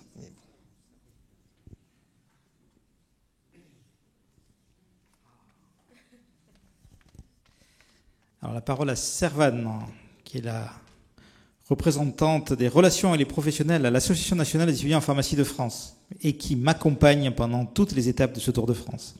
Alors déjà, bonjour à tous. Je voulais faire une petite précision sur ce que vous avez dit au tout début sur le statut interne. C'est pas encore acté. On a fait une proposition, on attend que cette proposition passe et la réforme, elle n'est pas encore actée non plus. Voilà, ça c'était juste une petite précision. Et ensuite, j'avais une question pour la vaccination. Les étudiants ont eu le droit de vacciner pendant le Covid, pour le Covid et pour la grippe. Et là, qu'est-ce qu'il en est pour les nouvelles vaccinations concernant les étudiants? C'est toujours pour moi ça. Et les préparateurs aussi. C'est toujours pour moi. Alors, pour les étudiants et pour les préparateurs, nous avons demandé au ministre de la Santé, effectivement, que à la fois les étudiants et les préparateurs puissent faire partie des effecteurs au niveau de l'administration du vaccin. Le sujet est donc un sujet qui méritera d'être dans la prochaine loi santé. Nous avons fait déposer par des parlementaires des amendements en ce sens, pour qu'ils soient examinés dans le cadre du projet de loi de finances de sécurité sociale, dont j'ai parlé tout à l'heure. Donc les parlementaires sont gentils, ils ont déposé les amendements, mais en fait les amendements seront retoqués parce que ils sont des cavaliers législatifs et ils n'emportent pas de problématiques financières, ce sont des problématiques de santé publique, et donc il va falloir attendre une loi de santé. Et donc c'est probablement en 2023 qu'on pourra travailler sur ce thème. Donc ne pas attendre trop de choses du PLFSS, même si nous avons, je te le confirme, fait déposer des amendements en ce sens, ça ne passera pas la barre du contrôle des administrateurs du Parlement. Pour les préparateurs et pour les étudiants d'ailleurs c'est pareil. Ça me fait pas. Je vais vous faire un cours de droit. C'est un peu différent. Donc nous avons actuellement plusieurs textes qui disent à peu près la même chose, mais dans des vecteurs réglementaires différents. Donc on a ce dont on vient parler, donc la convention qui vient compléter l'arsenal législatif et réglementaire sur la prescription et l'administration des vaccins par les pharmaciens dans le Code de la santé publique et dans le Code de la sécurité sociale, c'est-à-dire dans le dur. Voilà. Ensuite, il y a un autre texte qui est un texte réglementaire, qui est l'arrêté du 1er juin donc 2021, qui est pris par le ministre de la Santé en cas de situation exceptionnelle liée, là en l'occurrence, à la pandémie. Et donc ça, il est pris en vertu d'un article législatif différent, L3131 pour ceux qui ont envie de savoir, mais personne n'avait envie de savoir. Donc cet arrêté, il donne le droit aux préparateurs et aux étudiants de vacciner grippe, Covid et monkeypox. Ces trois vaccins, donc les préparateurs et les étudiants peuvent continuer à vacciner tant que la pandémie durera. C'est-à-dire pas jusqu'au 31 janvier. Pas jusqu'au 31 janvier. C'est-à-dire qu'en fait, ça n'a rien à voir avec l'état d'urgence. La loi de sortie de l'état d'urgence s'arrête au 31 janvier. Cet article qui donne des pouvoirs exceptionnels au ministre de la Santé peut se proroger tant que la pandémie durera. Tant que la pandémie durera, c'est vague. Voilà. Est-ce que c'est quand l'OMS décrétera la fin de la pandémie? Est-ce que c'est l'OMS qui va décréter la fin de la pandémie? Donc ça, le professeur peut-être avoir un avis sur la question. En tout cas, l'article arrêté là, très probablement, il va durer jusqu'à la fin de l'année 2023. Donc pour les pharmaciens dans la salle et pour tout le monde, vous pouvez savoir, et pour les étudiants, donc vous pouvez vacciner grippe, Covid et monkeypox pour préparateurs en pharmacie et pharmaciens, tant que l'arrêté dure, et probablement jusqu'à la fin de 2023. D'ici là, il y aura une loi de santé. Mais pas les autres vaccins. Pas les autres vaccins. Vous pouvez administrer grippe, Covid, vous ne pouvez pas administrer les autres. Mais dans le sens où il y a quand même une pénurie de pharmaciens, si le vaccin est prescrit, pourquoi nous, on ne pourrait pas le vacciner aussi? Il y avait primum non nocere, il y a aussi Duradlex, Sedlex.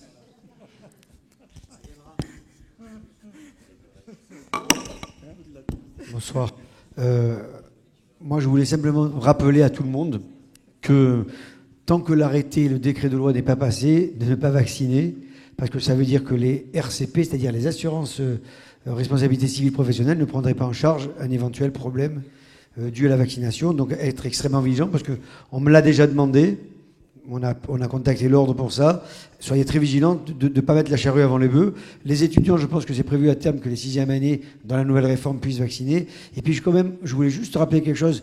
Toi qui es toulousain, qui n'est pas marseillais, je voulais te rappeler quand même la chance que nous avons d'avoir le professeur Brouki ce soir, qui est quand même un éminent professeur d'infectiologie de la vaccination. On se connaît, je crois, depuis HAN. Hein. Donc ça remonte à quelques années. Ouais, quelques années, mais vraiment la chance que nous avons ce soir d'avoir cette formation par le professeur Brouki. Merci. Et surtout pour les RCP, c'est important. Merci Stéphane. Et on a la chance de t'avoir aussi, Stéphane.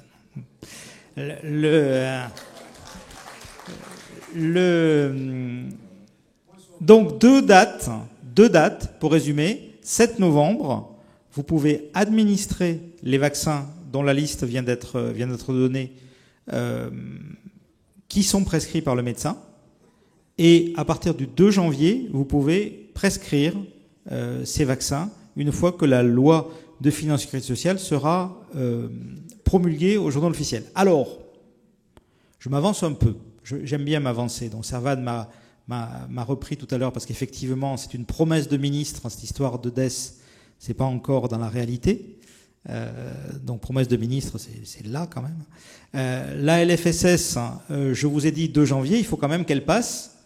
Il y a un Parlement, il vous a pas échappé que le Parlement était plutôt rebelle en ce moment, et donc il faut quand même que la loi de finances sociales passe pour que cette date du 2 janvier existe.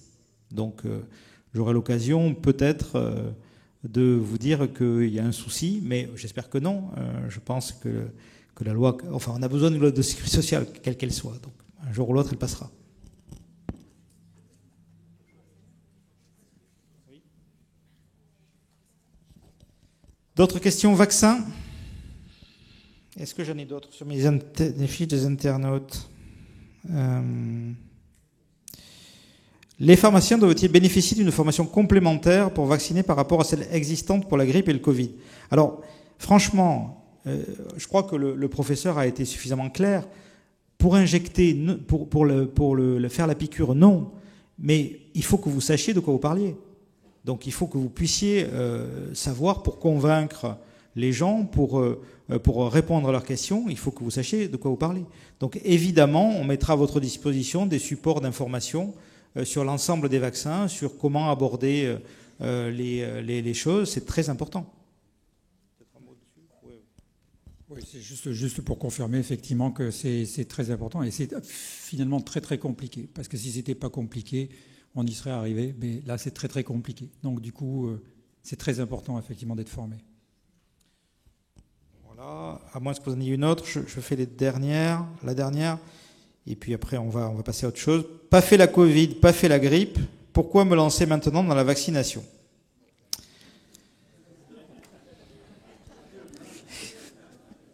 Eh ben, d'abord parce qu'il n'est jamais trop tard pour démarrer. Effectivement, on est quand même plus de 85% de pharmaciens à nous être lancés dans le processus de vaccination. Moi, je crois que la pharmacie est un bon lieu pour la prévention. Donc je pense que, et c'est pour ça d'ailleurs qu'on a mis ce thème de la prévention comme fil conducteur de cette nouvelle convention nationale pharmaceutique. Voilà, je crois vraiment que ce sera une partie de l'avenir de notre métier.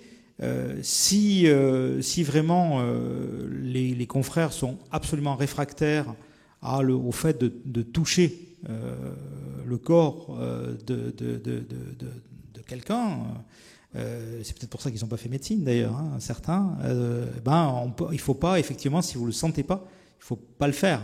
Il faut quand même être un peu motivé pour arriver à faire cet acte-là. Donc je ne vais pas forcer, on ne va pas forcer personne à s'engager dans ce process, parce que c'est un process qui est engageant. Par contre, ceux qui ne vont pas le faire vont forcément décevoir une partie de leur patientèle, et décevoir, c'est jamais très bon par rapport dans un rapport avec les gens dont vous vous occupez. Donc quand vous vous occupez de quelqu'un, vous en occupez sur l'ensemble du champ dont vous avez la charge. J'ajouterais que sur un autre point, alors c'était pas sur la vaccination, et donc on va à Lyon la semaine prochaine, et à Lyon on va parler de dépistage. Et en fait, il y a des choses qui m'aident pas. C'est que, par exemple, le directeur de l'assurance maladie est allé dans une pharmacie parce que son fils avait une angine, et il s'est dit, tiens, bonne idée, je vais aller à ma pharmacie pour lui faire un test d'angine pour voir si c'est une angine bactérienne. Et le pharmacien ne savait même pas qu'il avait le droit de faire un test de dépistage d'angine. Sans qu'il ne savait pas le faire, il ne savait même pas qu'il avait cette possibilité-là. Alors ça ne nous aide pas du tout, hein, les gars. Je vous le dis, hein, parce qu'après il me le dit. Il me dit, t'es loin quand même du niveau. Donc le déploiement, et c'est l'intérêt de ce Tour de France, le déploiement des missions, c'est, voilà, quand vous avez des gens qui viennent vous voir et qui sont en demande de quelque chose qui est maintenant dans vos prérogatives, il vaut mieux savoir le faire quand même. Je vous laisse le mot de conclusion sur la vaccination. Oui, je vais juste rajouter une petite chose, c'est-à-dire que pour pouvoir convaincre les autres, il faut être convaincu soi-même. C'est-à-dire que si vous n'êtes même pas convaincu effectivement de l'efficacité vaccinale, c'est pas la peine de vous inventer vaccinateur, ça ne marchera pas. Donc il faut être convaincu effectivement de l'efficacité vaccinale pour pouvoir convaincre les autres, et on a le droit d'avoir ses opinions. Et donc, je respecte parfaitement les gens qui ne sont pas convaincus. Ils ne sont pas vaincus. Ce n'est pas mon cas. Je suis un convaincu de la vaccination. Mais si les gens ne sont pas convaincus, ce n'est pas de la peine d'essayer de faire en sorte qu'ils puissent convaincre les autres. Je crois que c'est un point très très important. Et pour ceux qui sont convaincus, écoutez, ce que je vous souhaite, eh bien, c'est d'arriver à trouver votre voie. Encore une fois, je pense que ça va être un peu compliqué, mais ça peut être très intéressant. Parce que le service rendu est un service énorme. Que de protéger effectivement un certain nombre de gens. Et je crois que, très honnêtement, personnellement, je pense que le pharmacien a toute sa place dans l'aide à la couverture vaccinale, en particulier pour les grands trous que sont le pneumocoque et HPV. Voilà, merci. Merci beaucoup.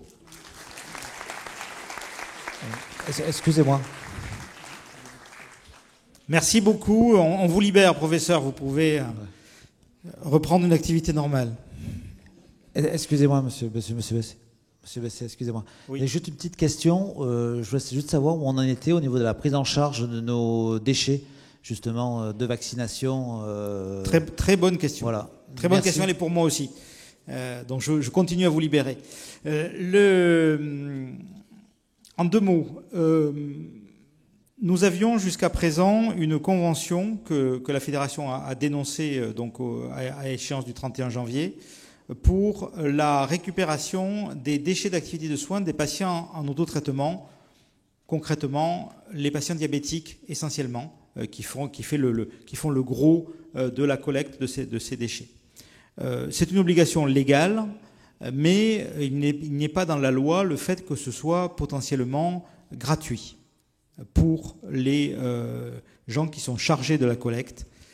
Et donc, c'est l'enjeu. Mais pour l'instant, nous le faisions gratuitement, vous voyez bien, cette participation à la collecte des patients en autotraitement. Article 1. Et la convention que nous avons avec Dastri, c'est ça. Article 2. Nous sommes maintenant devenus des effecteurs du vaccin, comme les médecins et comme les infirmiers. Et donc, comme les médecins et comme les infirmiers, nous devons nous faire récupérer nos déchets d'activité de soins. Et c'est à notre charge, comme c'est à la charge des infirmiers, à la charge des médecins, à la charge des biologistes. Ça, c'est normal, ça fait partie de ce qui est normal dans la Convention. Ce qui nous est apparu, c'est que nous faisions un travail gratuitement qui ne devrait pas être gratuit, et on nous demande de payer pour quelque chose qui ressemble. Et par ailleurs, ça nous paraissait complètement stupide d'avoir 2 camionnettes, une qui vient chercher les patients de traitement et une autre camionnette qui vient chercher les déchets que nous produisons nous-mêmes. Ça fait 2 ans que donc on demande à l'État de s'occuper de ce sujet. Alors il s'en est occupé, il n'a pas rien fait, hein, puisqu'en fait il a pris en charge lui-même, l'État, nos déchets pendant 2 ans, jusqu'au 30 septembre, et jusqu'au 30 août, pardon. Et il a payé Dastri pour nos déchets, pour notre compte, jusqu'au 30 août. Depuis le 30 août, on est en négociation avec Dastri, et lui-même, Dastri, l'éco-organisme, est en négociation avec l'État pour le renouvellement de son agrément. Et donc, il y a une mise en concurrence qui se passe actuellement sur le marché des déchets, parce qu'en fait, c'est un marché pour les éco-organismes de type Dastri, mais il y en a d'autres qui font la collecte. Nous, ce qu'on veut, c'est que, globalement, la facturation que nous serions amenés à faire à Dastri pour notre service pour les diabétiques, globalement, équilibre ce que nous avons à payer pour nos déchets. En gros, c'est 150 € d'un côté, ce serait 150 € de l'autre. À la fin, ça fait 0 et ça va bien. Donc, le conseil d'administration de Dastri s'est réuni et ils doivent nous donner une réponse mercredi sur cette proposition. Donc, vous allez le savoir très vite sur comment ça va se passer. Donc, c'est un irritant très fort pour les pharmaciens, j'en ai conscience. Mais comme je l'ai dit à mes confrères lyonnais qui me disaient « mais tu te mets pas en grève pour ça ?» Je dis « non, je me mets pas en grève pour ça parce que c'est 150 balles. Je me mets en grève pour 50 000 € pour les génériques, mais je me mets pas en grève pour 150 balles. Donc je vais essayer de régler le problème. Je pense qu'on va y arriver à trouver une solution. Je le saurai mercredi. Mais globalement, voilà, on essaye de trouver un deal gagnant-gagnant avec Dastri. Si ça ne marche pas avec Dastri, on ira avec d'autres éco-organismes. Oui, merci. Donc, juste dernier petit mot. Donc, concrètement, le 18 octobre, le jour de la vaccination, le début de la vaccination pour la grippe, les déchets, on saura mercredi ce qu'on va en faire. C'est ça. C'est ça. Merci. C'est ça. Jusqu'à présent, je vous ai demandé de patienter avant de prendre un contrat avec quelque éco-organisme parce que forcément, ça me donne de la force de faire. Bon. Je continue. Je vais. Il y a normalement un petit film. Il n'y a plus le film. Ah, c'est peut-être Hugo qui le lance, le film sur la convention. Il est plus loin. Il est après toutes les questions. Philippe, est-ce qu'on pourrait profiter d'avoir le représentant de Moderna pour nous expliquer? Non, mais bien sûr. Voilà. Bien sûr. Mais d'abord, on va faire le film. Allez, d'abord, on fait le film. Je ne les ai pas oubliés. Ok. Moi, je voudrais comprendre le BA1 et le BA5. Oui, mais je ne les ai pas oubliés. Mais là, on va faire le petit film sur la Convention. Et après, questions sur la Convention et questions à Moderna.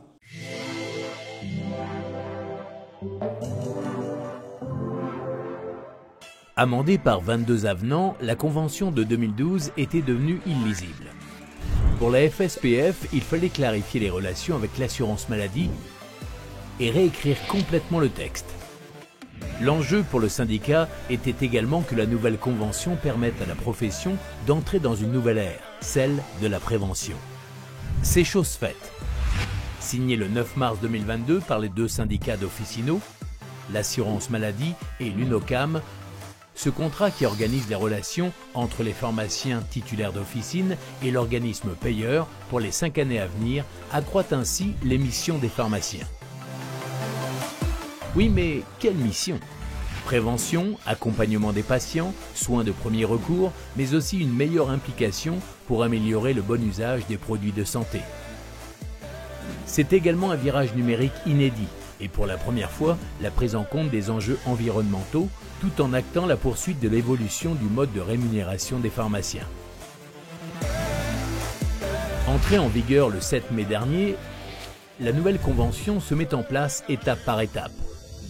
Depuis cette date, les officinaux peuvent ainsi participer au dépistage du cancer colorectal, dispenser des médicaments à domicile dans le cadre du dispositif Prado, ou encore être rémunérés pour délivrer à l'unité les antibiotiques et les médicaments stupéfiants. Le principe du pharmacien correspondant dans les zones à faible densité médicale est lui aussi opérationnel, tout comme la ROSP, bon usage des produits de santé, qui prévoit notamment une prime pour l'auto-évaluation annuelle de sa démarche qualité. À l'issue des 6 mois suivant l'entrée en vigueur de la Convention, soit le 7 novembre, les dispositions ayant un impact tarifaire se mettent en place, telles que l'entretien court pour les femmes enceintes. À partir du 7 novembre également, la dispensation et l'administration de vaccins à l'officine seront prises en charge par l'assurance maladie. Et à partir du 1er janvier 2023, la prescription de vaccins par les officinaux est elle aussi remboursable. Enfin, le volet économique n'a pas été oublié, mais simplement décalé. Les partenaires conventionnels se sont en effet accordés pour entamer de nouvelles discussions dès 2023, afin de prendre en compte les impacts sur l'économie officinale de l'épidémie de Covid-19. À suivre de près.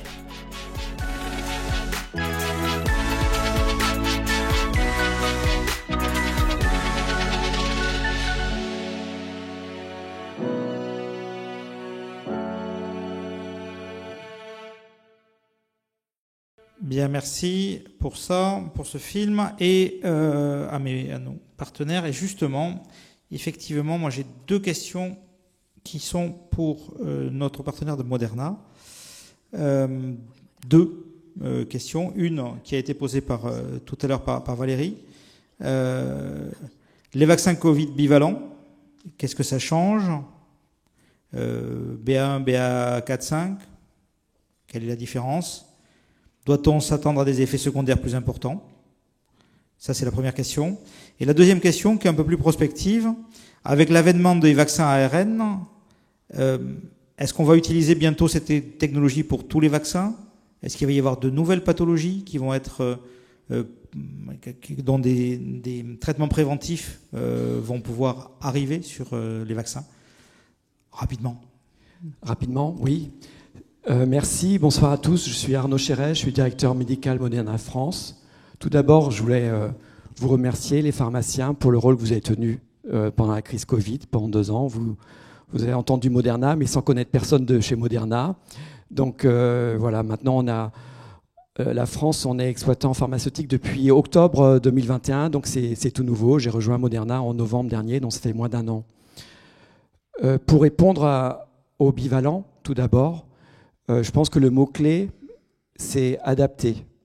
C'est pas nouveau d'adapter des vaccins en fonction de l'épidémiologie des souches circulantes. Vous le connaissiez pour la grippe. Et là, ce qui se passe avec la Covid, c'est exactement pareil. Ces vaccins, et c'est pas le laboratoire Moderna qui le dit, c'est les autorités de santé, c'est l'OMS, c'est l'ECDC, c'est l'IMS, c'est l'HS.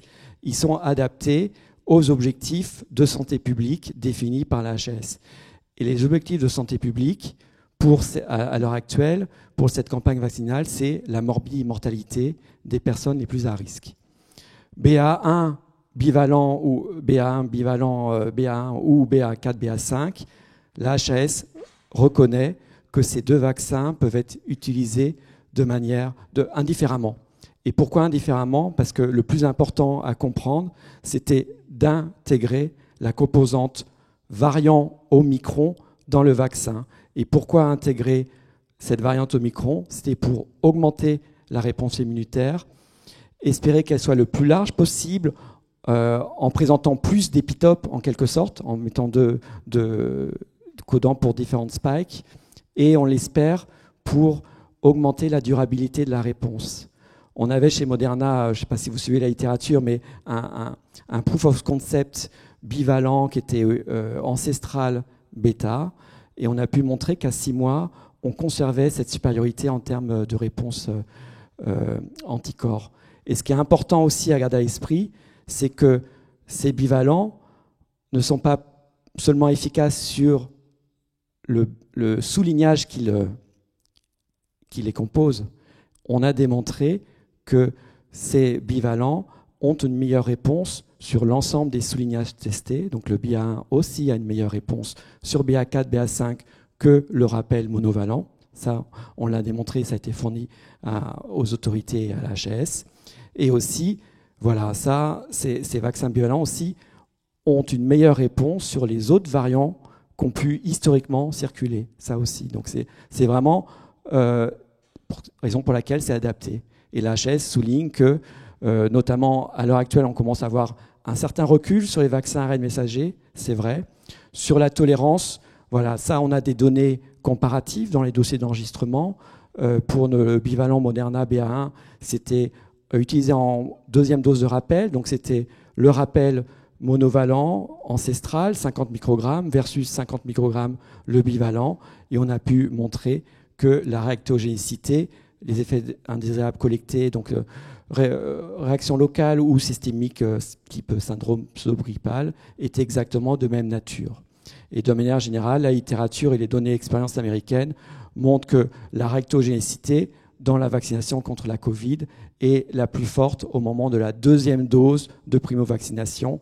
Après, ça diminue, je ne dis pas qu'il n'y a rien, ça diminue, et de manière générale, plus chez les plus jeunes que chez nos seniors, 65 ans, il y a moins de réactogénicité. Quel nouveau vaccin? Alors sur les vaccins, donc là je vais parler Moderna, mais il n'y a pas que Moderna dans la technologie ARN messager. Moderna, on a plus de 46 programmes en recherche et développement, et on a 5 aires thérapeutiques, maladies infectieuses, mais aussi l'oncologie, les maladies rares, la cardiologie, les maladies auto-immunes.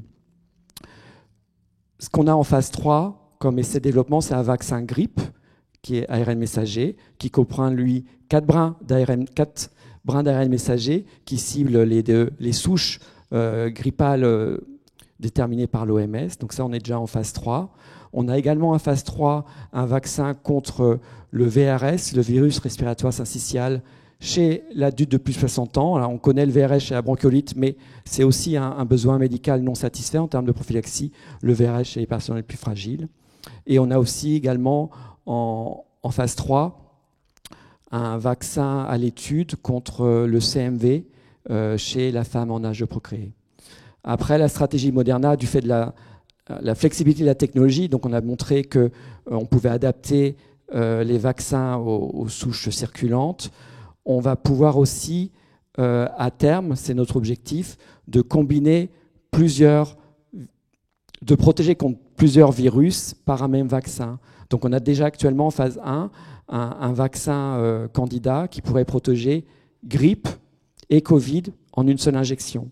Et à terme, on voudrait proposer un vaccin qui couvrirait, par exemple chez l'adulte de plus de 60 ans, un vaccin grippe, VRS et Covid. Voilà, la flexibilité de la technologie. Ce qui est important, et je vais m'arrêter là, c'est aussi avec cette technologie ARN messager, moi je suis convaincu que c'est une révolution de la médecine de demain.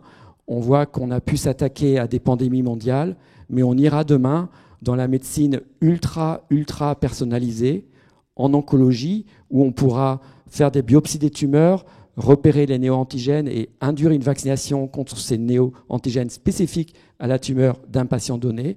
Et dans les maladies rares, voire ultra rares, on pourra apporter la protéine déficience. Donc là, en oncologie, maladies rares, ce n'est pas de la prophylaxie, c'est vraiment des vaccins thérapeutiques ou de vrais traitements ARN messager, parce qu'en maladies rares, il faudra les apporter les injecter régulièrement. Voilà, donc un large champ des possibles et merci pour cette opportunité. Merci beaucoup. Stéphane, on te donne la parole. Merci beaucoup. Un micro pour Stéphane Pichon. Merci beaucoup. Et avant la parole de Stéphane, juste un mot pour vous dire que ce champ de la prévention donc vaccination, dépistage, c'est un champ extraordinairement important. On est en Europe occidentale et plus généralement dans notre façon d'aborder la médecine, dans une médecine curative de toujours. Si jamais on arrive à faire ce pas vers la médecine préventive, dont on parle beaucoup, et donc qu'on met à la place du pharmacien dans cette médecine préventive, moi je pense que nous avons énormément un champ très important dans l'avenir, et donc je le dis aux étudiants, aux jeunes, on fait là un premier pas, mais je suis certain que dans les années à venir, vous en ferez beaucoup d'autres, aux côtés donc des industriels et de l'avenir de la médecine préventive. Stéphane. Plusieurs choses à voir. D'abord, en général, par rapport à notre confrère qui posait la question de « je ne vaccinais pas contre la grippe, je ne vaccinais pas contre la Covid et pourquoi le reste ?» Moi, je voudrais rappeler, et tu le sais, parce qu'on a tous participé là-dessus, le combat que ça a été pour obtenir la vaccination par les pharmaciens quand même. Donc c'est pas arrivé comme ça. Il a fallu pas mal d'années de combat pour qu'on accepte que les pharmaciens puissent vacciner. Ça a été une énorme évolution pour notre métier, et d'autant plus les pharmaciens français, on s'est vu à des réunions internationales, les pharmaciens français ont été les seuls à faire vaccination Covid et tests antigéniques cumulés, c'est-à-dire qu'on a été les seuls de toute l'Europe à pouvoir faire ça. Ça a été quand même exceptionnel. On s'est battu, on a voyagé, on a pris les expériences canadiennes, les expériences irlandaises, les expériences portugaises pour pouvoir accéder à la vaccination. Donc c'est dommage. Et Philippe le dit très bien, c'est-à-dire que nous sommes, à mon avis, un lieu de prévention essentiel pour la population, d'abord par notre répartition, parce qu'on est partout. Et la facilité, physiquement, un pharmacien, c'est partout. Et c'est une facilité pour les patients de nous trouver. Donc, il faut vraiment prendre à bras le corps ces nouvelles missions qui nous sont données. Maintenant, je voudrais m'adresser à vous, cher monsieur, de chez Moderna. C'est pas un secret de savoir qu'il y a eu, on va dire, une perte de confiance, entre guillemets, pendant la période Covid sur Moderna. Et quels sont les arguments qu'on va pouvoir apporter à nos patients pour adhérer à cette nouvelle vaccination suite à une, entre guillemets, cabale qu'il y a eu, on va dire, contre le vaccin.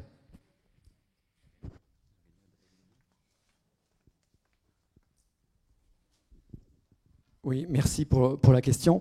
Donc, effectivement, il y a peut-être deux niveaux. Il y a d'abord ce qui était parfois proche des fake news sur la technologie en ARN messager. Je pense que ça a été nouveau. Maintenant, j'ai l'impression que c'est un peu mieux connu. Mais c'est vrai que un message qui est important de reconnaître, c'est que cette technologie ARN messager vaccin a été révélée par la crise Covid. Ça, c'est clair. Qu'il y a une prouesse technologique, c'est clair. Mais l'ARN messager en tant que molécule a été découvert en 1961. Donc c'est plus de 60 ans de recherche privée académique sur l'ARN messager, sur les particules nanolipidiques, pour pouvoir arriver à cette technologie-là. Et chez Moderna, 12 ans de recherche R&D, 100% ARN messager. Alors sur la cabale, je sais pas, j'imagine que c'est... On ne va pas écrire l'histoire, mais c'est vrai que la communication est très importante dans l'environnement de la vaccinologie, je le comprends aussi. C'est vrai qu'il y a eu le vaccin Moderna qui était autorisé par la HAS, puis d'un seul coup retiré du fait de la survenue myocardique, puis réintroduit. Donc à partir de là, ça a jeté, et on le voyait dans la presse, Moderna le mal-aimé. Donc là, pour être très précis, parce que c'est aussi mon rôle, sur les myocardites, les vaccins bivalents pour la campagne vaccinale, en rappel, sont recommandés chez les plus de 30 ans. Voilà, donc ça, je m'aligne totalement avec les recommandations de la HAS, même si plusieurs données, y compris EPIFAR, données de pharmacovigilance internationale, ont montré que le risque, c'est comme un peu la réactogénicité, le risque le plus important de myocardique avec les vaccins ARN messager en général, c'est chez l'homme jeune au moment de la deuxième injection de la primo-vaccination. Et ce risque diminue. Donc voilà. Donc après, J'ai l'impression aussi que vous avez su, vous en tant que pharmacien, un peu mieux expliquer ce qu'était le myocardite, ce qu'était le risque. Là, on s'adresse à des populations vulnérables, les plus de 60 ans, les patients immunodéprimés. Donc voilà, je pense que le vaccin Moderna recommandé chez les plus de 30 ans, au-dessus de 30 ans, il peut avoir des cas myocardiques, mais ce n'est pas identifié comme risque. Et les RCP des produits, c'est des événements qui sont très rares, que ce soit l'ensemble des vaccins ARN messagers. Donc après, ce qu'on fait, on continue à regarder, c'est important en tant que laboratoire de mieux comprendre le mécanisme physiopathologique de ces myocardites. Est-ce que c'est lié à la protéine spike? Voilà, on a parlé aussi que ça pouvait lier au taux de testostérone, parce qu'on ne le trouvait plus chez l'homme. Bon, il y a de la recherche, et on travaille actuellement dessus aussi pour mieux préciser. Allez. Et voilà, mais dites-moi, mais je pense que la cabale Moderna, c'est un peu tassé, et on espère avec justement notre capacité à adapter ces vaccins, à pouvoir aussi, pour les pharmaciens, c'est important, il y a le besoin médical, mais il y a aussi écouter vos demandes avec des flacons plus adaptés, puisque seulement 5 doses par rapport au flacon qui faisait 20 doses. Là, je pense que le vaccin bivalent est aussi plus adapté. Donc voilà. On vous l'a effectivement beaucoup demandé, le 5 doses. Est-ce qu'une dernière question, une avant-dernière question? Allez-y. Oui. Sur tout autre sujet, tous les sujets sont ouverts.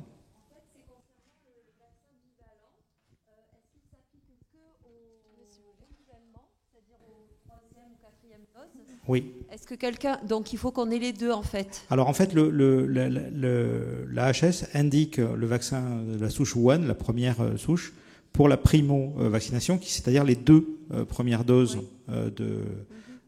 voilà. Donc il reste encore des gens qui veulent se vacciner, même s'ils sont peu nombreux. Mais donc les vaccins bivalents, c'est pour la 3e, 4e ou 5e dose. D'accord, mais c'est pas soumis à une restriction d'âge, c'est-à-dire que quelqu'un de 50 ans peut avoir un vaccin bivalent? Oui. D'accord. Alors, s'il a des comorbidités, mais pas que, parce que la HAS nous a indiqué par ailleurs que s'il vivait à côté, à titre altruiste, comme il a été dit, si une personne plus jeune vit à proximité d'une personne à risque, eh bien, elle peut être vaccinée également. Ce qui fait que, en réalité, pour nous, et pour avoir posé la question aux responsables de la vaccination au ministère de la Santé, globalement, nous n'avons pas de preuves à demander. Il faut quand même poser des questions, mais nous n'avons pas de preuves à demander. Donc, en réalité, nous pouvons vacciner la population, l'ensemble de la population qui le souhaite. En réalité. Même si la recommandation, vous avez raison, oui. C'est la stratégie de cocooning, c'est ça. Une dernière sur autre chose ou sur rien, où vous êtes... Alors n'hésitez pas, parce que c'est la 2e étape, c'est la première fois qu'on fait un focus aussi. Donc je suis intéressé par les retours auprès de Valérie ou auprès directement auprès de moi, ou pour les étudiants auprès de la SOS de Marseille ou de la NEF, pour qu'ils me feront remonter. Je suis intéressé par 2 choses, si le format vous va. Et aussi si vous avez de quoi vous auriez besoin comme formation sur le vaccin pour vous lancer. Donc par rapport à ce que vous avez entendu là, vous avez compris qu'est-ce que c'était maintenant comme type de formation dont vous aviez besoin. C'est pas piqué, on ne parle pas de ça, on parle de l'ensemble du process. Une dernière question alors, allez. Oui, un dernier élément pour les vaccins bivalents. En plus des personnes fragiles et des personnes proches de ces personnes fragiles, on a aussi l'autorisation, si je ne me trompe pas, pour les professionnels de santé, de nous vacciner. Ça ne rentre pas dans l'obligation vaccinale, on est bien d'accord, mais on a cette autorisation-là. Oui, alors en fait, le sujet, c'est que on en a plein de vaccins, en réalité. Et donc, il y a 2 choses dans la vaccination. Il y a la recommandation, et ensuite, il y a la priorisation. Et de façon générale, et après, parfois, il y a des contre-indications. Voilà. Donc, les contre-indications, ça a été exprimé sur les moins de 30 ans, voilà, ça a été dit, pour des raisons qui peut-être seront levées un jour, mais voilà. En tout cas, pour les recommandations, c'est assez clair. Vous avez le tableau qui est complet sur les personnes âgées et fragiles. Pas de priorisation parce que le stock est suffisant. Mais quand il y a priorisation, c'est le cas pour la grippe. Du 18 octobre au 18 novembre, il y a priorisation. C'est uniquement les personnes fragiles qui peuvent être vaccinées, et les soignants qui peuvent être vaccinés contre la grippe. Les autres doivent attendre le 18 novembre. Donc regardez, voyez bien le discours. Recommandation, priorisation, contre-indication. Voilà. Est-ce que j'ai bon ou est-ce qu'encore... Vous m'avez posé que des questions sur la grippe. Enfin, vous regarderez un replay parce que le dépistage à Lyon, ça va être très bien. Et puis tous les autres vont être très bien aussi. Donc vous pourrez voir uniquement les focus. Je ne vous demande pas de vous refaire à chaque fois les 25 minutes de présentation générale. Mais les focus, regardez-les tous parce qu'ils seront tous intéressants. Eh bien, il me reste à vous remercier, à vous demander de vous passer une bonne soirée. À très vite.